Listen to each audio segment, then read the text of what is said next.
Doc, can you lead us in prayer, please, first, sir? Heavenly Father, we thank you, Lord, for this day. We thank you for the opportunity to come again to gather to do the business of the city of Pearsall. Pray, Lord, for the blessings of everyone in the room. We ask for wisdom, discernment, Lord. Just pray, Lord, you bless our city. Be with our first responders, Lord, as they protect our communities, Lord, and be with our state, be with our country, Lord. Just bless us all and keep us protected. In Jesus' name we pray. Amen. Let allegiance to the flag of the United States of America, and to the republic for which it stands, one nation, under God, indivisible, with liberty and justice for all. Okay, going to item 4, our citizens to be heard. Do you have anybody?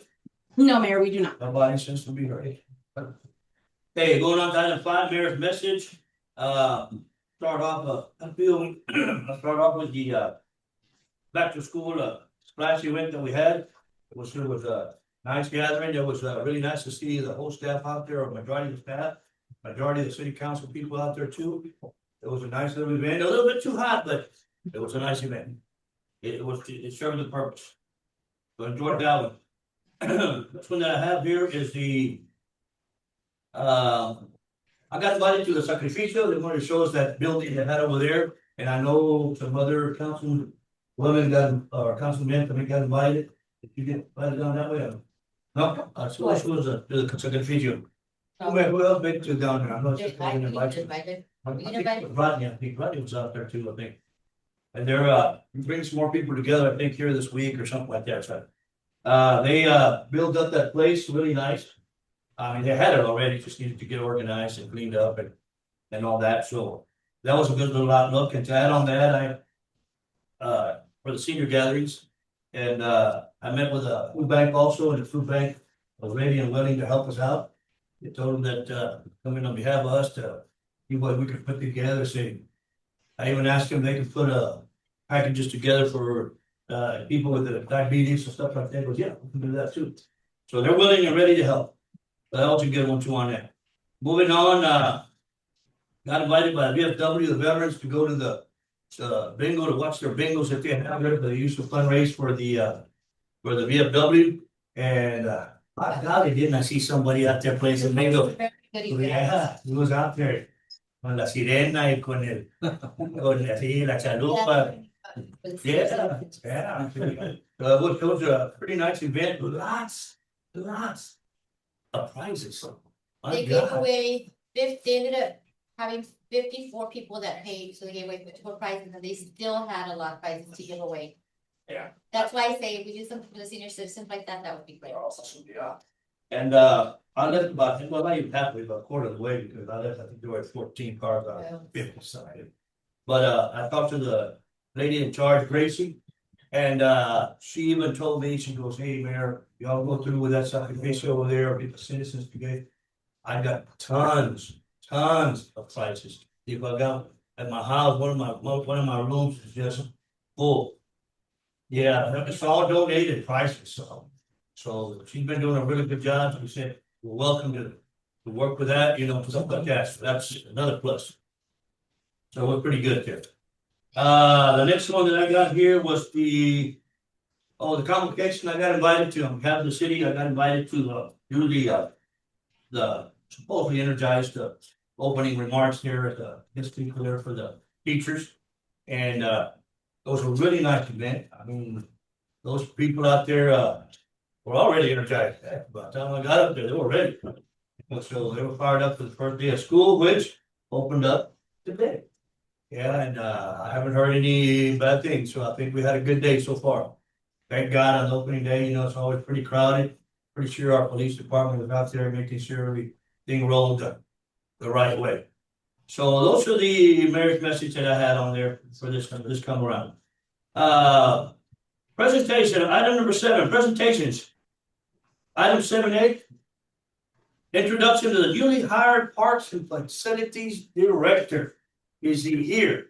There you go. Who's gonna do the introduction for him? First, okay. First, we're gonna do the introducing of our new search party. Poetry supervisor. I looked it up. Good evening, Mayor and Council. Unfortunately, Miss Brett Kalyanis is out today, so I'll be reading his biography instead. Great. Jose Aranda was born and raised in Laredo, Texas, to Jose Robert Aranda and Tomasa Aranda in 1972. As the oldest of 10 children, Jose grew up in a large and close-knit family that included 5 brothers and 4 sisters. Being the eldest child came with responsibilities at an early age, helping to care for his younger siblings and learning the importance of leadership, accountability, and setting a positive example. Growing up in a household filled with activity, Jose learned lessons that would remain with him throughout his life. Family was always at the center of everything, and the values of respect, honesty, hard work, and helping one another became the foundation upon which he built his own life. Jose's career, which spans the last 35 years, reflects his willingness to work hard, learn new skills, and embrace new challenges. Throughout his working life, he has developed experience across several industries, each adding to his knowledge and professional growth. As his career continued to evolve, Jose transitioned into maintenance leadership, serving as a maintenance technician before advancing into the role of facilities and safety director for the Dilley Independent School District. In leadership positions, he combined technical expertise with management responsibilities, overseeing facility operations, maintenance programs, workplace safety initiatives, and regulatory compliance. His career demonstrates continuous growth and commitment to protecting people, maintaining high standards, and improving organizational performance. The story of Jose Aranda continues to be written with each passing year. His life stands as a testament to the importance of family, the dignity of honest work, and the belief that character is built through perseverance, responsibility, and service to others. Mayor and Council, Mr. Jose Aranda.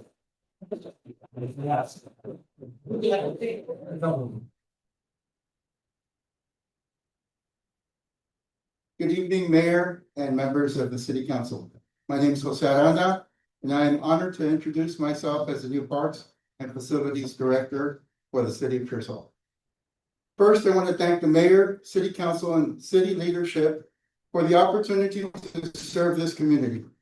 I'm excited to be part of the City of Pearsall team and to contribute to the community that we all care about. My professional background has been centered around skilled trades, maintenance, facilities, and safety, and most recently in facilities and safety management.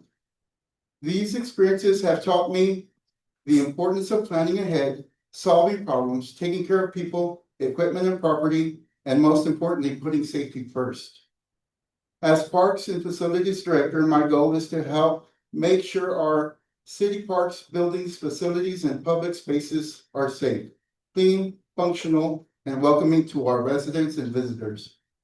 I believe that maintaining our facilities is more than just fixing things when they break. It's about being proactive, identifying problems before they become bigger and more expensive, and taking pride in the appearance and condition of our community. I also believe in teamwork. I look forward to working with city staff, our departments, and our community organizations to identify opportunities to improve our parks and facilities and make the best use of the resources entrusted to us. I'm a hands-on person. I'm not afraid to roll up my sleeves and get to work. I'm looking forward to listening, learning, and earning the trust of the people of Pearsall through hard work and results. Thank you for welcoming me to the City of Pearsall. I'm excited about what we can do to accomplish together, and I look forward to serving this community. Welcome, Aranda. Wonder, were you there the day you built the fields here in Dilley? Yes, You were, huh? yes, I foresaw that project from beginning to end. Awesome. You want to know some of your qualifications as far as credentials, but HVAC, I believe you're. I am certified. I've worked for the past 30 years in the electrical and HVAC industry mainly. I am certified as an HVAC technician, EPA certified universal. So I can work on anything from 50-ton chillers all the way down to a refrigerator. So with the with the school district, I was able to save them a lot of money, but by taking care of a lot of those issues myself, therefore saving them a lot of money in service calls and labor work. So I look forward to bringing that type of situation here to the city of Pearsall. That'll really help. I'm also looking forward to training the employees and getting them certified as well. Yeah, definitely. I've also had the past 6 years experience in leading the district in Dilley as facilities director. Okay, and also serving as co-safety director, ensuring that the school passed every audit that the state came down and did. We never failed an audit. Our school system was secured 100%. So if there's any issues that we need to look forward or look towards fixing here, I can help with that. Yeah, definitely. So if you have Yeah. any questions or concerns, always feel free to contact me at any time. And we can have conversation. Good, well, welcome aboard and we expect a lot of good things from you. Thank you so With much. that long resume, we expect a lot of good things. Yeah, that's interesting. Thank you, sir. Yeah, definitely. I apologize, I did jump item 6. Thank you for bringing it to my attention, Rachel. Public hearing, do we have anything on public hearing? No, sir. No, nothing. Okay. All right, moving on to item 7B. Discussion regarding expenditures and donations from the hotel occupancy tax fund. We got there. Unfortunately, well, we do have the Clay Busters, posted in our report. They do this every year. They do an extensive, breakdown of their event. Unfortunately, Mr. Beaver is not here today again. So if you guys want to review it, yeah, but it is something that they do request every year. They're requesting budget, so with the budget, that comes from hotel tax. I believe last year we gave them $5,000. Correct. So I think, Split between the two. and this year the request, I believe it's 5,000 again. We got that request. Yes. No, it's 5,000. I was gonna say. 5,000 on the bottom. Yeah. It's 5,000, I believe. So anyway, that's the request. They've been, as far as reporting and the information they've provided to the city, I think they're a step above everybody. So they do a good job at bringing heads to bed and reporting what they're doing. So anyway, they're asking for $5,000 for this year's event. Perfect. I'm not sure with that event, but do they also raise money on that event too for What they do, in our post report, they do scholarships. scholarship? Yes, sir, for Pearsall AC, yes, sir. Okay. So, All right, moving on to item, any more questions? Anyone? Hold on. They're asking for 66. they had Yeah. They had requested 66, but because of budgetary reasons, we only budgeted 10,000 and it was split evenly between Correct. It's, them. I believe actually last year they requested 10,000. Or no, it is a 66, but the chamber was supposed to cover, I think. The remainder amount, right, was 20,000, yes. yeah, it's on there, if you read it, it says after we Yes. discussed, we agreed on 5,000. Correct, it's 5,000. So it's on the paper. Thank you, Ms. Lynn, for bringing that up. Councilman Nunn down there. No, thanks. All right, moving on to item 7C, discussion regarding portion of Ames Road closed between South Pecan Street and South Pine Street. That's the one.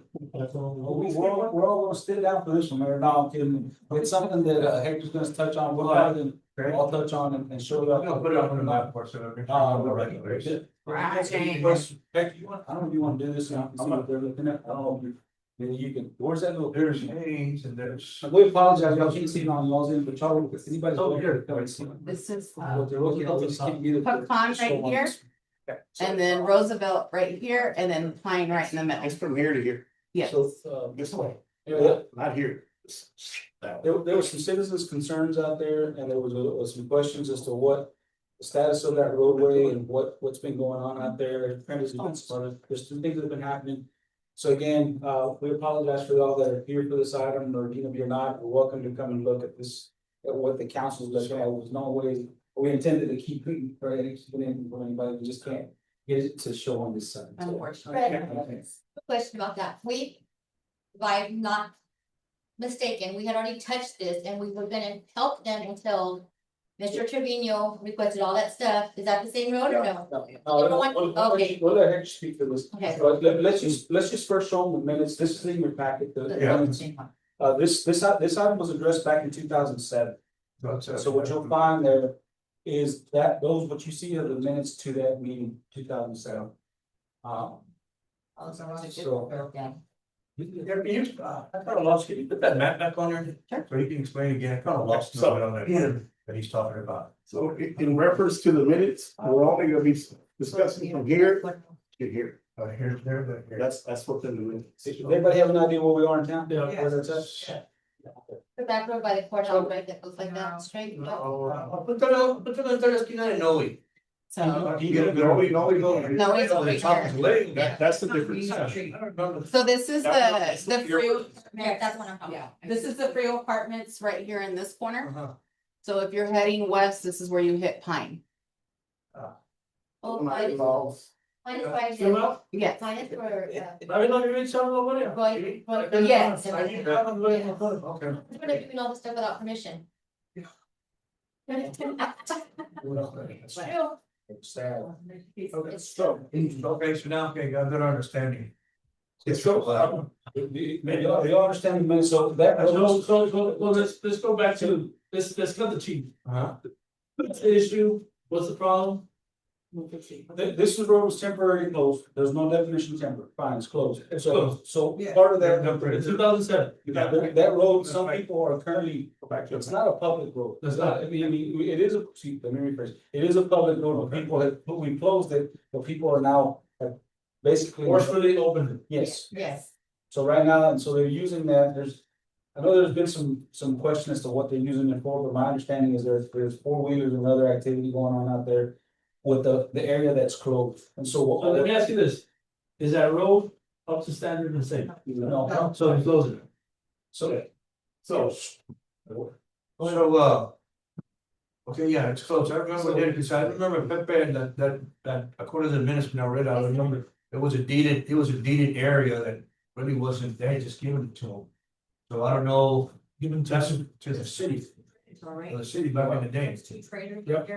In the bottom corner? And then Here? Oh, yeah, you're talking about, that's for town, what else? All this is. All that, what it is. okay, so that's the one where you, Yeah. is that? That's what we're talking about, right? Yes, that area. From the back of the property, That, okay. all the way down to over here where it says. Well, they've got something that's in like a But if you business remember, or something if back y'all here. remember correctly, remember they did that big old structure, Fred told them to take it down, they didn't take it down. They were digging underground, doing stuff without permission, they're knocking down. Dirt or stuff that the city's putting in and letting the water drain to the There- residents. there have been a barrier, there was a barrier there Yes. one time, I think, like, here, they're in that area. Okay, so, little history, that gate's been replaced like 3 times already. There is a gate there, it is our gate, it was our lock. But we closed it, we closed it about a half dozen times. The last 5 years, probably. And so part of what, the other problem we're having is. So you need to put a camera. Because putting all over the place. Okay, that's another, but, so what, just to make sure, everybody understands the drainage system, where it runs is there, right there where Hector's talking about. There was a drainage system that was built years back, and that water drains all from there, now, from there down. So the water travels here like this, and like this, gets from that improvement. And it goes straight down. So you got to come on And what it's done is wallowed out that area right there, so you can leave it closed. So it's a drainage, but basically a drainage easement. And so all the water's there, so you have, Hector and I went there back there years ago, but you go back there, you'll see like big. Holes, if you will, in that area, so that's what we have, as far as that closure, so that closure, part of what, and I would have to deal with the city attorney. To see what we could do, if the idea is to convey that, is to convey a road or part of a road, if there's no utilities. I think there's a way of doing that, if that's what an option, if that's what we wanna do, we no longer wanna consider it a public road. Cause right now, it's quite frankly, it's just a paper road. There's no public road, there is no public transportation, nothing that runs through there other than. But that's what we should so far. And from here to here, there's absolutely no access.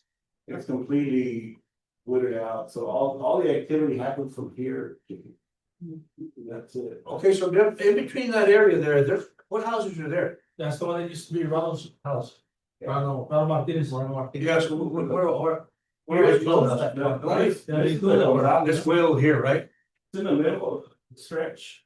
But right next to that road, what I'm trying to say, right next to the road there, each side of the road, there's no houses. It's still all wooded. Which, Well, wait up there where you, yeah, up there, you said that. there's a There's house one here. there, Yeah, the gate is right here. That's where Ron. That's where the gate, that remains closed 100% of the time. And from here to here, there's literally no access. No, the reason I was asking, that was just on a safety deal that. Si acaso había lumbre o algo, so how can they get to it if they, if there's really only this house over here, they can get to it over here, the pond over here, what's that street over here? Yeah. But that's- The yeah, volunteer fire department can access. That's where it's dangerous right now. Yeah, The whole stuff We that's- have permission to go in through here, so we go in through here in case of a fire. You want Donna to touch on that? Yeah, you might wanna touch on this. Donna, can you come up here and show them? So that's the only thing I'm asking in case there's some type of. Yeah, yeah. There is access. There's Just reason, and he'll touch on it. He'll get Can't back get in in there there. or whatever, that's the only thing that would be. Okay, so. One of the fires that we had was a brush fire here in this area, so we gained access to Pine. And came down Haynes. Now, there's a gate there was a gate there. At the time that we got there, no lock, no chain, nothing. But we came in here, made entry through an opening that this property owner has right here. And extinguished the pile of brush that he had burning. The second fire, the very first page out for the second fire, we also made entry through Pine Street. And the fire was concentrated in this general area right here in this corner. So we had a little bit of trouble getting access. And that was in the afternoon around maybe 3 o'clock, 4 o'clock. Now, the third fire was at 3 in the morning. We gained access to Haynes, because it was closer to this area. Yeah, the creek. So we gained access to Haynes, came down. Now, again, there's a gate here, the city established, and no way to lock it or anything but it was closed, it was secure. So we gained entry and extinguished the fire in this area. So we've already had 3 fires in this general area, but as for the fire trucks, the brush trucks, gain entry, yes. They can't gain injury? Yes, we can't, the road is big enough, about 20 feet to get entry with the brush trucks. The pumpers, we're not gonna put the pumpers in there, we'll establish them out here somewhere where it's safe, where we can go grab water and And that was my own concern to see if there wasn't any immediate danger and that we couldn't get to it. What, third fire already, what's the deal with other fire right there all the time? I think people are starting up. They're just, kids that maybe they're running around there or something? Yeah, there's been 3 fires there, the only house here, this is Stacy's house, I don't know if you remember Stacy's. The Stacy's back in the day. Okay, yes, Stacy, yeah. They used to live there in that house. That's the only house That's that's, the only house. Okay. yeah. And Very there's, active, so many people live in there. and they take care of this little entrance that they have here, and then the gates right here. And then there's nothing here but brush up to the creek, and then this is cleared up, like somebody's been driving through it and made a road out of it. Yeah. Fred. I do have a question. So if we know who's doing this, or if we install, like somebody suggested, all little cameras. Is there like legal stuff, like can we find them, can we whatever, because we already all know, like, you know what I mean? It's not strong mischief, I believe, if they damage city property. If they damage city property, is considered criminal mischief, automatically, right there, as soon as you pop that lock, it's criminal mischief. And as soon as you enter the property, you're criminal trespassing. I wonder if any of the neighbors have like cameras too that can catch that, because, I mean, we already know that they're wanting this road open, so they're going through those links to get it open. And damaging other people's property in the process. Can we put barricades? They have You want this, like the initial, concrete. The concrete barricade. concrete barrier. Yeah. A static front end loader, that's what they did with the fence. But it's heavier, the concrete barrier. I got another solution, which I can tell you after the meeting. Kidding. No, we can do it, we can put what we put up before, and then see if we can be more vigilant and maybe get some. Okay, well, this is presentation, I guess it's just bring it back to the Discussion. we're gonna come up with a solution. So, hold on, before we go, there's a few questions that I have. So the minutes show here from back in those days, Mayor, you said on this, it has on here that the city manager Trevino stated there was non-existing street and it had been deeded to the city. Yeah. Okay, and then there's a motion where it says that it was gonna temporarily be closed.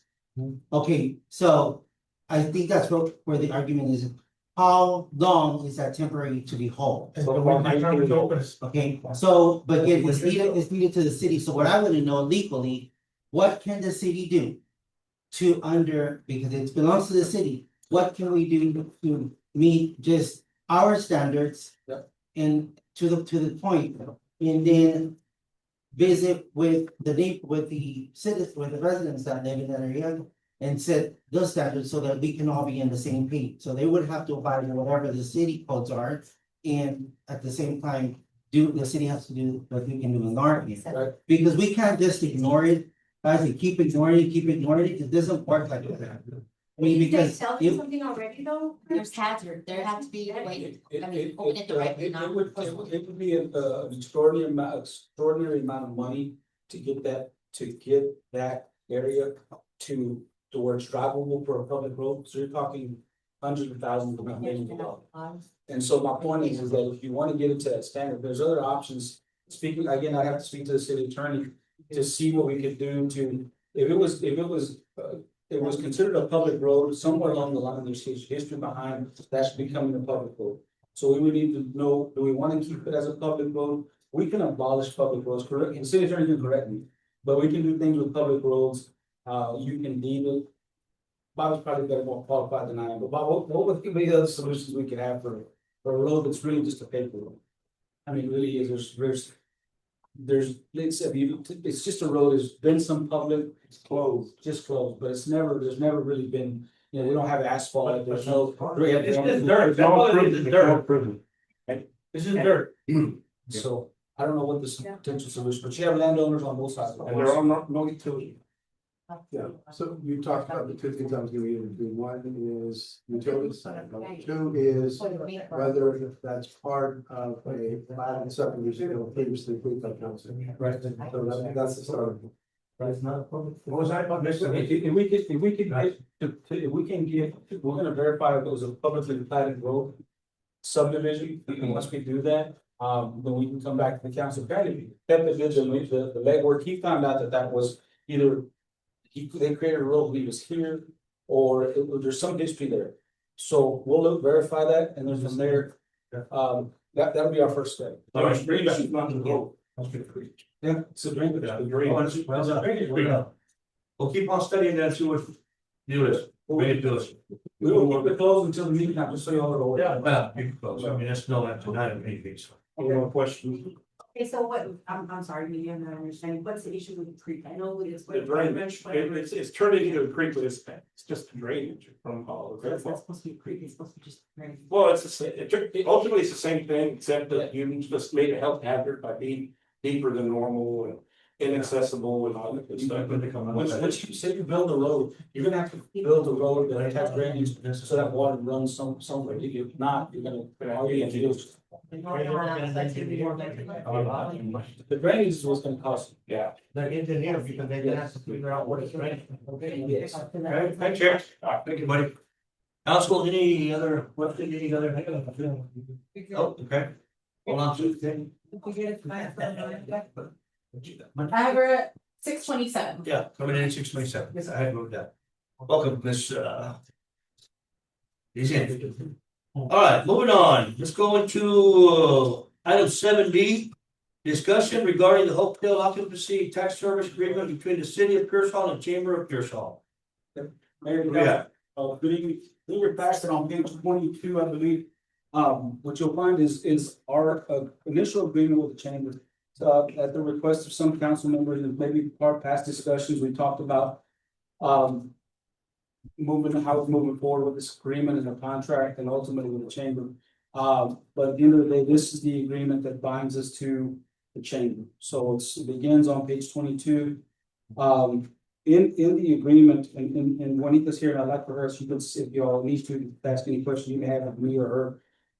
In the agreement, it says the use of hot funds will be used for promotional tourist advertising for the city and conducting the solicitation and operating program to attract visitors and conventions to the city. Hot funds shall be expended in a manner directly enhancing and promoting tourism and the convention of the hotel, the convention and hotel industry. All uses of hot funds shall be conducted in accordance with uses permitted in 351. Now, keep in mind, chapter 351 of the tax code, keep in mind that our agreement is with the Chamber of Commerce. And I want to make sure this is clear, I think we talked about this. We do not oversee the chamber. That is a separate body, a separate group. We Refund them. we do fund the hotel, we have this agreement with the chamber to fund hotel and tourism, to the tourism center, which is there at the building. So part of what I make sure we understand is the funding that we provide is critical to the overall operation of tourism and the chamber. This is the agreement. And so part of what I was asked at some point by a few council members was to ask the chamber for, because we do have a contract with them, asking for minutes, asking for some of the changes that we need to do as far as financials, and she does provide the financial bylaws. I do have a copy of the bylaws. I do have a copy of some of the minutes that they've had for this past year. So again, saying that that's part of, because it is budget season. And it is something that we need to consider how we want to move forward. That's part of the discussion. So I wanted to make sure that everybody had an opportunity publicly to ask any questions, moving forward. The agreement's still in effect. I believe the agreement's in effect until 2028. There is if we ever wanted to get out of the agreement, I believe there's a 90-day notice. Yes. They provide. But again, that's the reason for the meeting. It's for the discussion was because the budget season, and we budget and we basically provide the payment quarterly, and the checks range from $20,000 to $25,000 to $50,000 every quarter. So that's what we pay our hotel tax. So anyway, if y'all have any questions about anything that y'all have concerns about regarding this particular contract, now's the time. I'm sure Juanita can answer whatever questions y'all may have. I may be able to help it. Anyway, that's the extent. That's, board order, here, anything in order, any questions that somebody might want to bring up to Fred or to Juanita here? My concern is the meetings, we've asked for minutes, we've asked for, excuse me. Sorry, we've asked for a lot of stuff, and we've asked for the chamber to come to our meetings, and the only one that ever comes is Miss Fanta. And it seems like she's the only one doing everything. That's her role. And that's her, she's a woman, but I said, we need to come to a thing, that agreement, and just, like I said, we can get her in function with the city. And see what we can come to an agreement with, if it's not gonna be, if it's not being. On that note, I think Mr. Reyes. Reyes, can you repeat what you said about how y'all oversee the chamber? We don't oversee the chamber. Okay. We oversee the dollars that go to fund the building, Yes, sir. and for a lot of my assumption is again, the salaries, things, the operating expenses to that. Now, in saying that, part of what to that end is just like we do. Everybody has rules that their rules are their bylaws, same with us. We have rules as how we operate throughout the city. So with that, part of my recommendation and suggestion to the council is making sure that as you're because they're fiduciaries, meaning any money you give them, tax money, they're fiduciary responsible. Juanita and the board. This agreement is with the board. It is not with Juanita. Came up to her defense, okay? It is with the board. So part of that, whenever we talk about bylaws and meetings, they're in there, just like we have our charter. We're supposed to meet at least once a month. See, whether we have anything that's discussed or not, we're required. Same for them. They're required to meet however often. They're required to have certain things, certain processes to include money, expenses, budgets, all that. It's all in their bylaws. Now, whether they're doing or that, again, that's a question that needs to be discussed, because it is city money. It is city tax. It's not necessarily the council's money. Ultimately, you're responsible for it, just like I am. But in saying that, that's part of the fiduciary responsibility of dealing with the money is tax money, is making sure that whoever it is that we're contracting with for this, that they're aware that this is something you and I are both obligated to make sure that they're doing that and passing budgets and approving, really what it boils down to a lot of times is making sure that there's some oversight over finances, budgets, and it's not just, I hate to say it, not just one person. Because that's not something that you want to see with any organization. But in saying that, that's part of the charge of the chamber, the city, and making sure that, ask the questions that you need to ask, but in no way, shape, or form are we over the chamber. We have an agreement with the chamber, but we're not over. But in saying that, you have that agreement that binds you to some extent with working with the chamber, if nothing else, on this agreement. Well, I'm saying that we're not over the chamber, but we do fund them. You fund. So I'll put it in simple terms. I mean, We don't control the chamber, but we control the money going to the chamber. So I've said this 1,000 times. We cannot direct the chamber on what to do, correct, but we can limit the amount of funding we give the chamber. correct. So if there's any issues, one, either you help appoint people in the chamber that you believe are gonna fit for the chamber and that are gonna be there and hold the meetings. Or just don't say anything, be quiet because you're not putting into it, or you cut funding to the chamber and we go back to the way we were a few years ago. We didn't have a chamber. We tried it in-house, it didn't work. So, Yeah, that's what in-house. I mean, it's a toss up in the air. So I that's was just real basically quick the way it with is. that being said. I know our monthly report, our finance reports are turned in every single month. I don't know if y'all received them or not, but Mr. Oh my God, you bring your name. Reyes. Mr. Reyes, can you please let the council know has there ever been a cent off on any of those reports? There, again, that part of it, to my knowledge, And again. we receive the reports. Yeah. We receive the reports monthly, we get them, Juanita shows up monthly.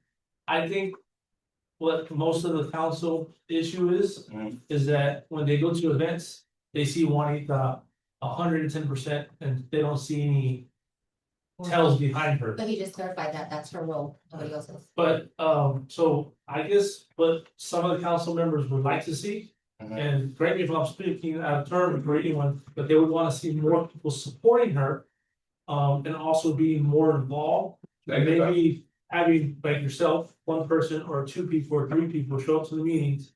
And kind of reinforce her when she's giving the presentation and make it look more like, hey, you know what, we're a group versus one person's carrying the toll. It might be one or two other people helping her, but it's very minute compared to what she's doing. Correct. And that might be the main issue, council has, but ultimately, we don't have control over y'all.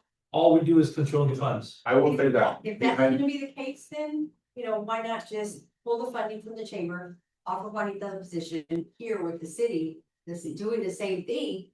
And paying her, for the city instead of the chamber. It's a sensitive topic simply because it would be the equivalent of me, I'll show this. It would be the equivalent of me trying to conduct city business without a council. There's no way that I can conduct a city business without having the council here. At least So ultimately, this item on the agenda for the purpose of ironing this out. Well, again, it's for, again, your funding, that you have a contract, you're paying $100 and something thousand a year. Right. The question becomes, do you want to continue, knowing that, and part of it, again, part of the bylaws, some of the things that we're talking about. Sorry to cut you off, Fred, but Go ahead. I personally do not want to cut funding to the chamber. I would just like to see more involvement to help Juanita become more successful in her role. That's my opinion. Of course, there's 7 other people up here, so. The board, Juanita can't do nothing without the bottom of the same. And my 2 cents here is going to be, again, we have established that we don't control you. Right? But we do establish that we control the funding. And in this agreement, my concern is the use of these hot funds. Correct. When we spoke at the beginning and I advocated for this chamber, the vision of this chamber was not what I'm envisioning, what I'm seeing now. I would envision more economic development, more engagement into you. The purpose of the chamber was to be, I am the cheerleading of this city. And I am the one that's gonna rub elbows with the developers and invite those entities in here and engage the entities who are supporting you guys, which means the city, whoever, the school, whoever's on it, which you're doing a good job. But again, under the hot fund use on A, if we look at that, that's where I'm coming from. Is to advertise, touring advertising, soliciting operating programs and things like that, which means that yes. One person, and I think that's, Councilman Ayala is correct, I think what's going on here is that we only see. One person, and we wanna be cautious, because we've been down this road. With previous administrations to be cautious, as where is this money is moving, how is it moving, and what it's being used for? And what's the purpose and definition behind a chamber for the cities, for any city? And that's what it is. So again, we do receive your reports, we do receive the financial reports, which is good. On it, but again, I think that if there is something that we can see stronger coming from this chamber in making sure that we're engaging the proper people in these conversations and business owners that contribute to this hotel motel tax, then that's what it means. If you know, to be able to see money, and I've seen you, I'm not saying no. That I don't see you out there, but I see you in conferences and things like that, which is great, and you're engaging San Antonio chambers, whatever the case is. But again, it's just how the transparency of this organization and the expectations that we expected as a council and that I advocated at the beginning for. And I think that that's the concern there. I'm gonna echo Mr. Councilman Ayala, I'm not here to pull funding. But I am here to be a bit strong to oversee how that funding is being operated and distributed. Because again, the whole purpose of this chamber was to help us and assist us in economic development, especially now that we know where we're moving forward. Okay, with that being said, has anybody on the council, have y'all ever seen any dollar misspent that was funded from y'all to the chamber? No, that's not what we're saying. No, But yeah. but I'm asking the question. No, okay, think that's just the question. Anthony, can you sit on the part? I sure do. Oh, thank you for coming. So that was my other question was, I mean, I wanted to know if maybe there was something that we oversaw, that there was a dollar spent, that y'all had a question why it was spent. Also, another thing, I do understand that the chamber gets to promote the city. We have tried again to have our own stamp on a festival. We've tried over and over. We have gotten partnered up with certain people, certain organizations, and that's completely fine. We're willing to work together. We also had the splash thing a couple of days ago. That was also part of the city. So, okay, so it's two organizations working together, but let's focus on both organizations and let's put in the amount of work that both organizations are putting into. Miss Juanita does do 100% of the work. Behind closed doors, we know every single thing that is going on. Do we not show up? Yes, I'm counts for that. I do not show up to the event. There's 6 of us. There's 7 of y'all. 8, 9, 10. As many faces that we should be showing as the board of directors, I think we should also be showing as council members. But like I said, our 100% goal is to always promote the city. We want to be heads to beds. That's who funds us, heads to beds. This isn't the first time we work with the city to do a festival. When I worked back in the day at Garcia's, we put on a great festival. Then the city took it over. It's always a back and forth. We want to work with the city. We want to work with the city. We want y'all to trust us that the money is going where it's supposed to go, and that we're promoting the city as much as we can. It's so hard to get members to apply to be members of the chamber. I actually brought everyone who got applications, so hopefully we'll become members. But it takes work, guys, to get out there and have people even spend, $20 to become a member, and we appreciate the funding. We appreciate the funding. But like I said, it's our goal to promote the city. It's our goal to use every single dollar the proper way. And it's also our goal to work with everybody in the city to bring more people to keep providing that tax that helps support our organization. Who else contributes to the chamber? Or entities besides the city? The county is our biggest member. You mean our members, like our members? Like, Contributions, period. It's the county, McDonald's, But you say like the funds that we give them, Yeah. Yeah, nobody. no, it's us, we're the. Sorry, I can't. Does the school and the hospital, do they contribute to the? The hospital contribute. The school isn't, the school and the VFW are the only two that I have honored. They're honored, and they're 501c3, so, I don't expect them to. So, but everybody else, yes, has a membership, yeah, yeah, everybody else has. That is in. Rachel? And yes, Just had a comment. sure. Echoing that, Anthony clarified that, like, that's your role. So we thought that, well, I thought, to speak for myself, everybody should be going. I know everybody's, and to clarify with what Fred said, I thought we're supposed to be getting, like, the rest of us thought the minutes and stuff, so I guess I was confused and I was. No, there's, So, there's. I apologize. To say that it's, I'll clarify a little bit. To say that it's So, funded just as rural, clarify yourself it again. is not just, I mean, again, their bylaws say that they should meet month. Okay? Yeah, but that That's doesn't in- pertain to it's us, in their that's what I bylaws. say. Expenses should be approved by the board. Yeah. Now, it's in your bylaw. Again, it's the same, so part of that is, what I'm getting at is. Even if, I use myself as an example, even if I wanted to, say I wanted to buy something for $50,000 or more, right? I've got to come to you for approval. If you're not here as a quorum, I can't buy anything. So, the same Juanita, she has to go on. I hate to ask for authorization to do X, Y, and Z without meetings and boards. That's where the board comes in. So yes, she has to do the operational, the day to day and keep the thing running, kind of like when you're here at the city. You know, unfortunately, it's hers. The other part is that well, no matter what, you need a board, period. And it doesn't, and part of what we discussed yesterday, what I discussed with her there is because you're using city tax dollars, you have to have it. It's not, if there weren't city tax dollars involved, it wouldn't be as sensitive, if you will. But it is something, again, part of that is this cannot function without, and be approved without the board. Period. Yeah, so, I left mine to the end. I got a recommendation or something that might help and hopefully somebody can take it, somebody can run with it. I can do it and somebody else can do it, it doesn't matter. But, when is your next meeting?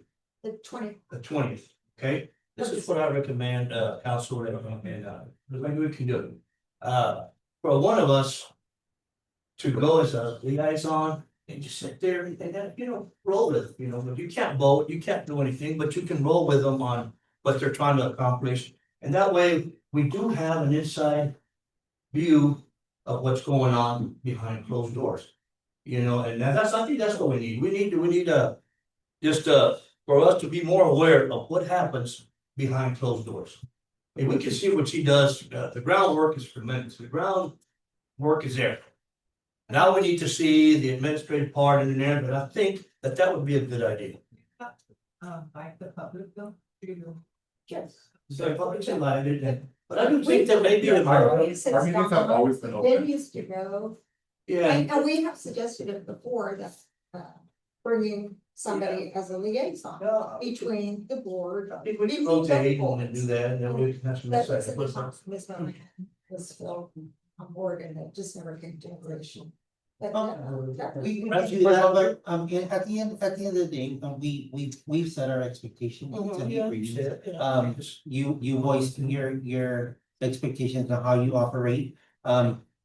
We've had numerous discussions on this issue, so again, it's just now we just move forward. Okay, and hopefully we'll get it to work. Can I count on us doing something like that? Yeah, all right, yeah, definitely. We'll get together once we go to this next meeting. We'll go to the next one, or one can stay there 2-3 meetings. Doesn't matter. But at least we're gonna have somebody there that can even go through what they're talking about, doing this, doing that, but we have some inside information for us. All right? I think that sounds good. Thank you, man. Thank you, Mayor. Appreciate it. Moving on, let's see where we're at. Well, let me jump real. Let me jump around. 7E. 7, we're at 7. I was already gonna take us. Oh yeah, 70, down there at the bottom, 70.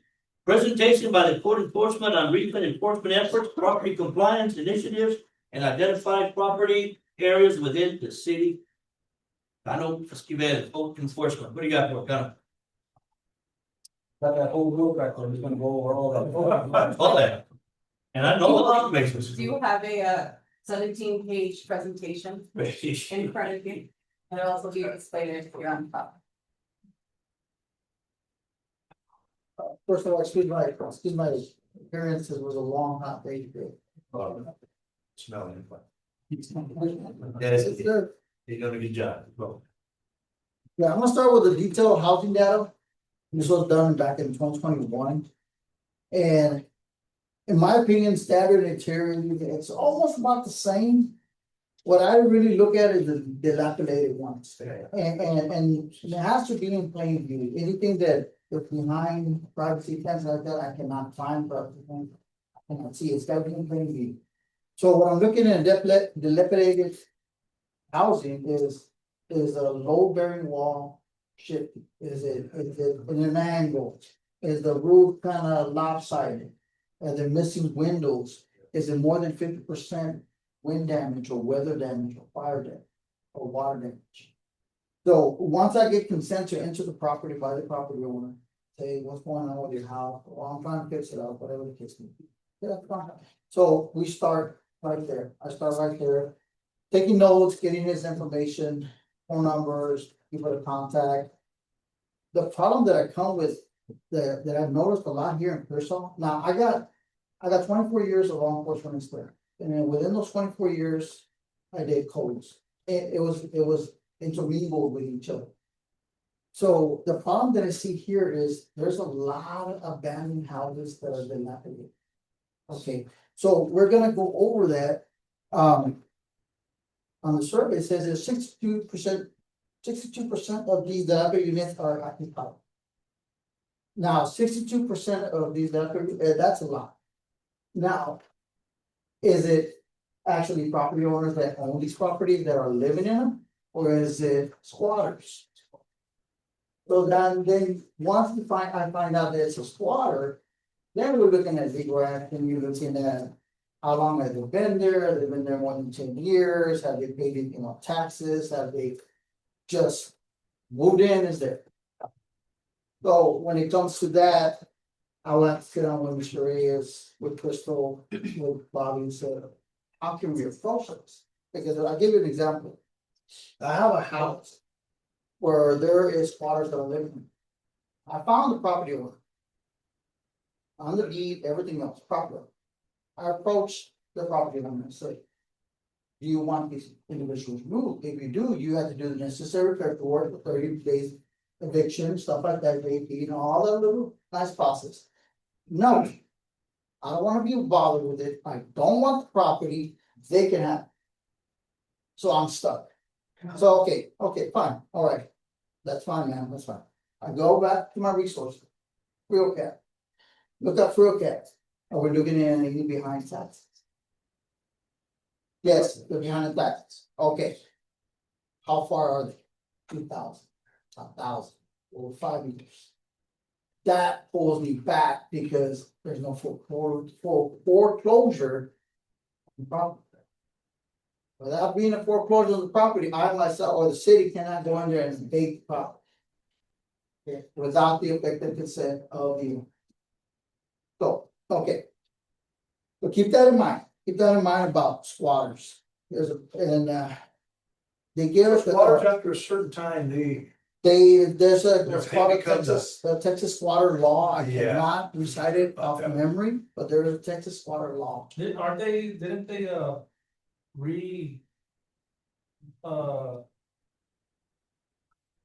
redraw that? They're looking at it again. Yeah, Because- they're because looking of- of a boot, actually getting rid of it because what people are doing is actually squatting like in Airbnbs and stuff like that. Yes, the ranchers are getting hit a lot because the cabins are getting they're getting squatters in there. And they're gone for the winter or whatever it is, and we come back, so, oh my God, they're living. They call the law said, sorry. You know what I mean? So, it's a very touchy thing, so it's, hopefully they'll change it, but we're there. On some of these properties like that they have and that you're saying that they owe like low taxes on them or whatever. And if you get a hold of the owner, maybe I don't know if Brett can help out with this. With the city, I'm not saying we have the money to buy it, could we buy it, those properties, if they're willing to sell to the city? Those properties becomes trucked off to the entities, then the entities decide what we wanna do with the properties. So a lot of time, yeah, they'll go to tax sale, they'll initially go to tax sale, good, this is offered.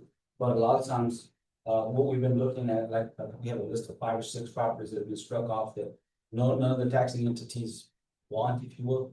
Or nobody, even the tax sale didn't pick it up, nobody offered. But to answer your question, my assumption is, yeah, you could, if once they get to a tax sale, you could, either work with entities to see or what, talk to our tax attorney to see. And one that just comes to my mind right away, because I see it all the time, I'm talking about, there's a trailer like on. What's the name of the road Anna lives on, I think is it Moreno? Okay, Moreno, and then that side street, is it Colorado, there's a trailer that's like, I don't get burned or what, and it's down, and now we see it, and it's always a thing real high. As well as the other corner house, and that was one that came to my mind, because it's a corner lot. There no Brussels? I don't even know what the name. Yeah, it's Brazos and Moreno, Moreno. I know exactly. and I'm just thinking houses like that, cause I think like 3 or 4, and if they don't do that, like, I was thinking like. Yes, I know exactly which house you're talking about. And me and the individual going back and forth, but okay. Now let's go back to real quick on the dilapidated structures that are unoccupied. Let's say they get evicted, everybody gets out. Just that.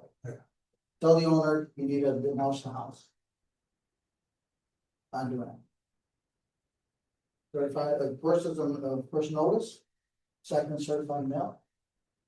I'm doing it. So.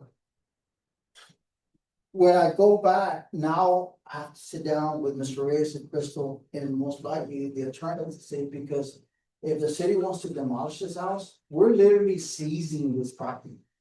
We're literally going into the property, destroying the house, taking the structure and seizing it. We're taking it from them. So that I believe, I've never got to that point, but I believe that will be a district court order to be able to do that. And that's gonna take time, and that's gonna take money. Okay. On the dilapidated houses that are have people in there. We'll say it's an elderly couple. House is falling down. They try for programs don't happen. We go there to demolish the house, we make the house unsafe. Now the city has to relocate. Where are we gonna relocate? Now, in emergency situations, we do have the civic center as a hub to put people in emergency situations. But to go in there and to demolish the house and the city decides it's gonna be unsafe. Where are we gonna put? How we're gonna relocate? Is there the funds to relocate or something? So those are situations that it's gotta go through my head, I gotta think the bad things and the good things all at the same time. And see what can, and so what I'm getting at is. Compliance. That's my biggest goal when it comes to dilapidated structures, lots, whatever the case may be, rubbish, compliance. When it comes to weedy lots and rubbish, there's a loophole. I've given out citation before on rubbish. It's a catch. I don't know if the catch or not. I think with this. There's a way, there's things that they can do to where they don't necessarily have to comply. Right. So there's compliance things that still stand as they are in compliance, but I'm saying that the citation is there to gain compliance. To have some sort of punishment, if you will, but there's things that can happen that maybe.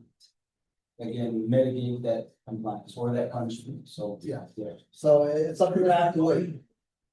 Like keep saying, please, can you just a yard, or do you want the city to help, or if we can help, just sign an agreement, we're gonna put a lien, and that's another thing, they ask, is there any services the city provides? I say, yes. The city does provide service, but the city's gonna put a lien on the property. Because you're taking hours away from city workers that are gonna go in there and clean, and they're gonna clean. I guarantee you, they're gonna clean to the dirt. So, but it's just a restart, but there's gonna be a lien on the property. That was a very noticeable one, I think, behind the picture, I did.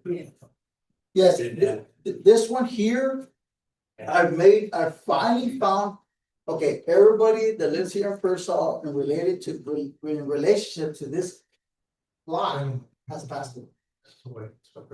Right, the guy that, the elderly that used to cut this, he passed away. So finally, through channels and through other departments that I was talking to, finally got the phone number to the daughter of the owner, not the caretaker, not the property owner, but the daughter of the owner of the property, who is already deceased. Medical issues, so many medical issues, and she was even willing to give that away to the city. But what, I'm Yeah. sorry, somebody was trying to do that, like Salinas, somebody was trying to do that, right, Fred? Salinas was trying to get the structure.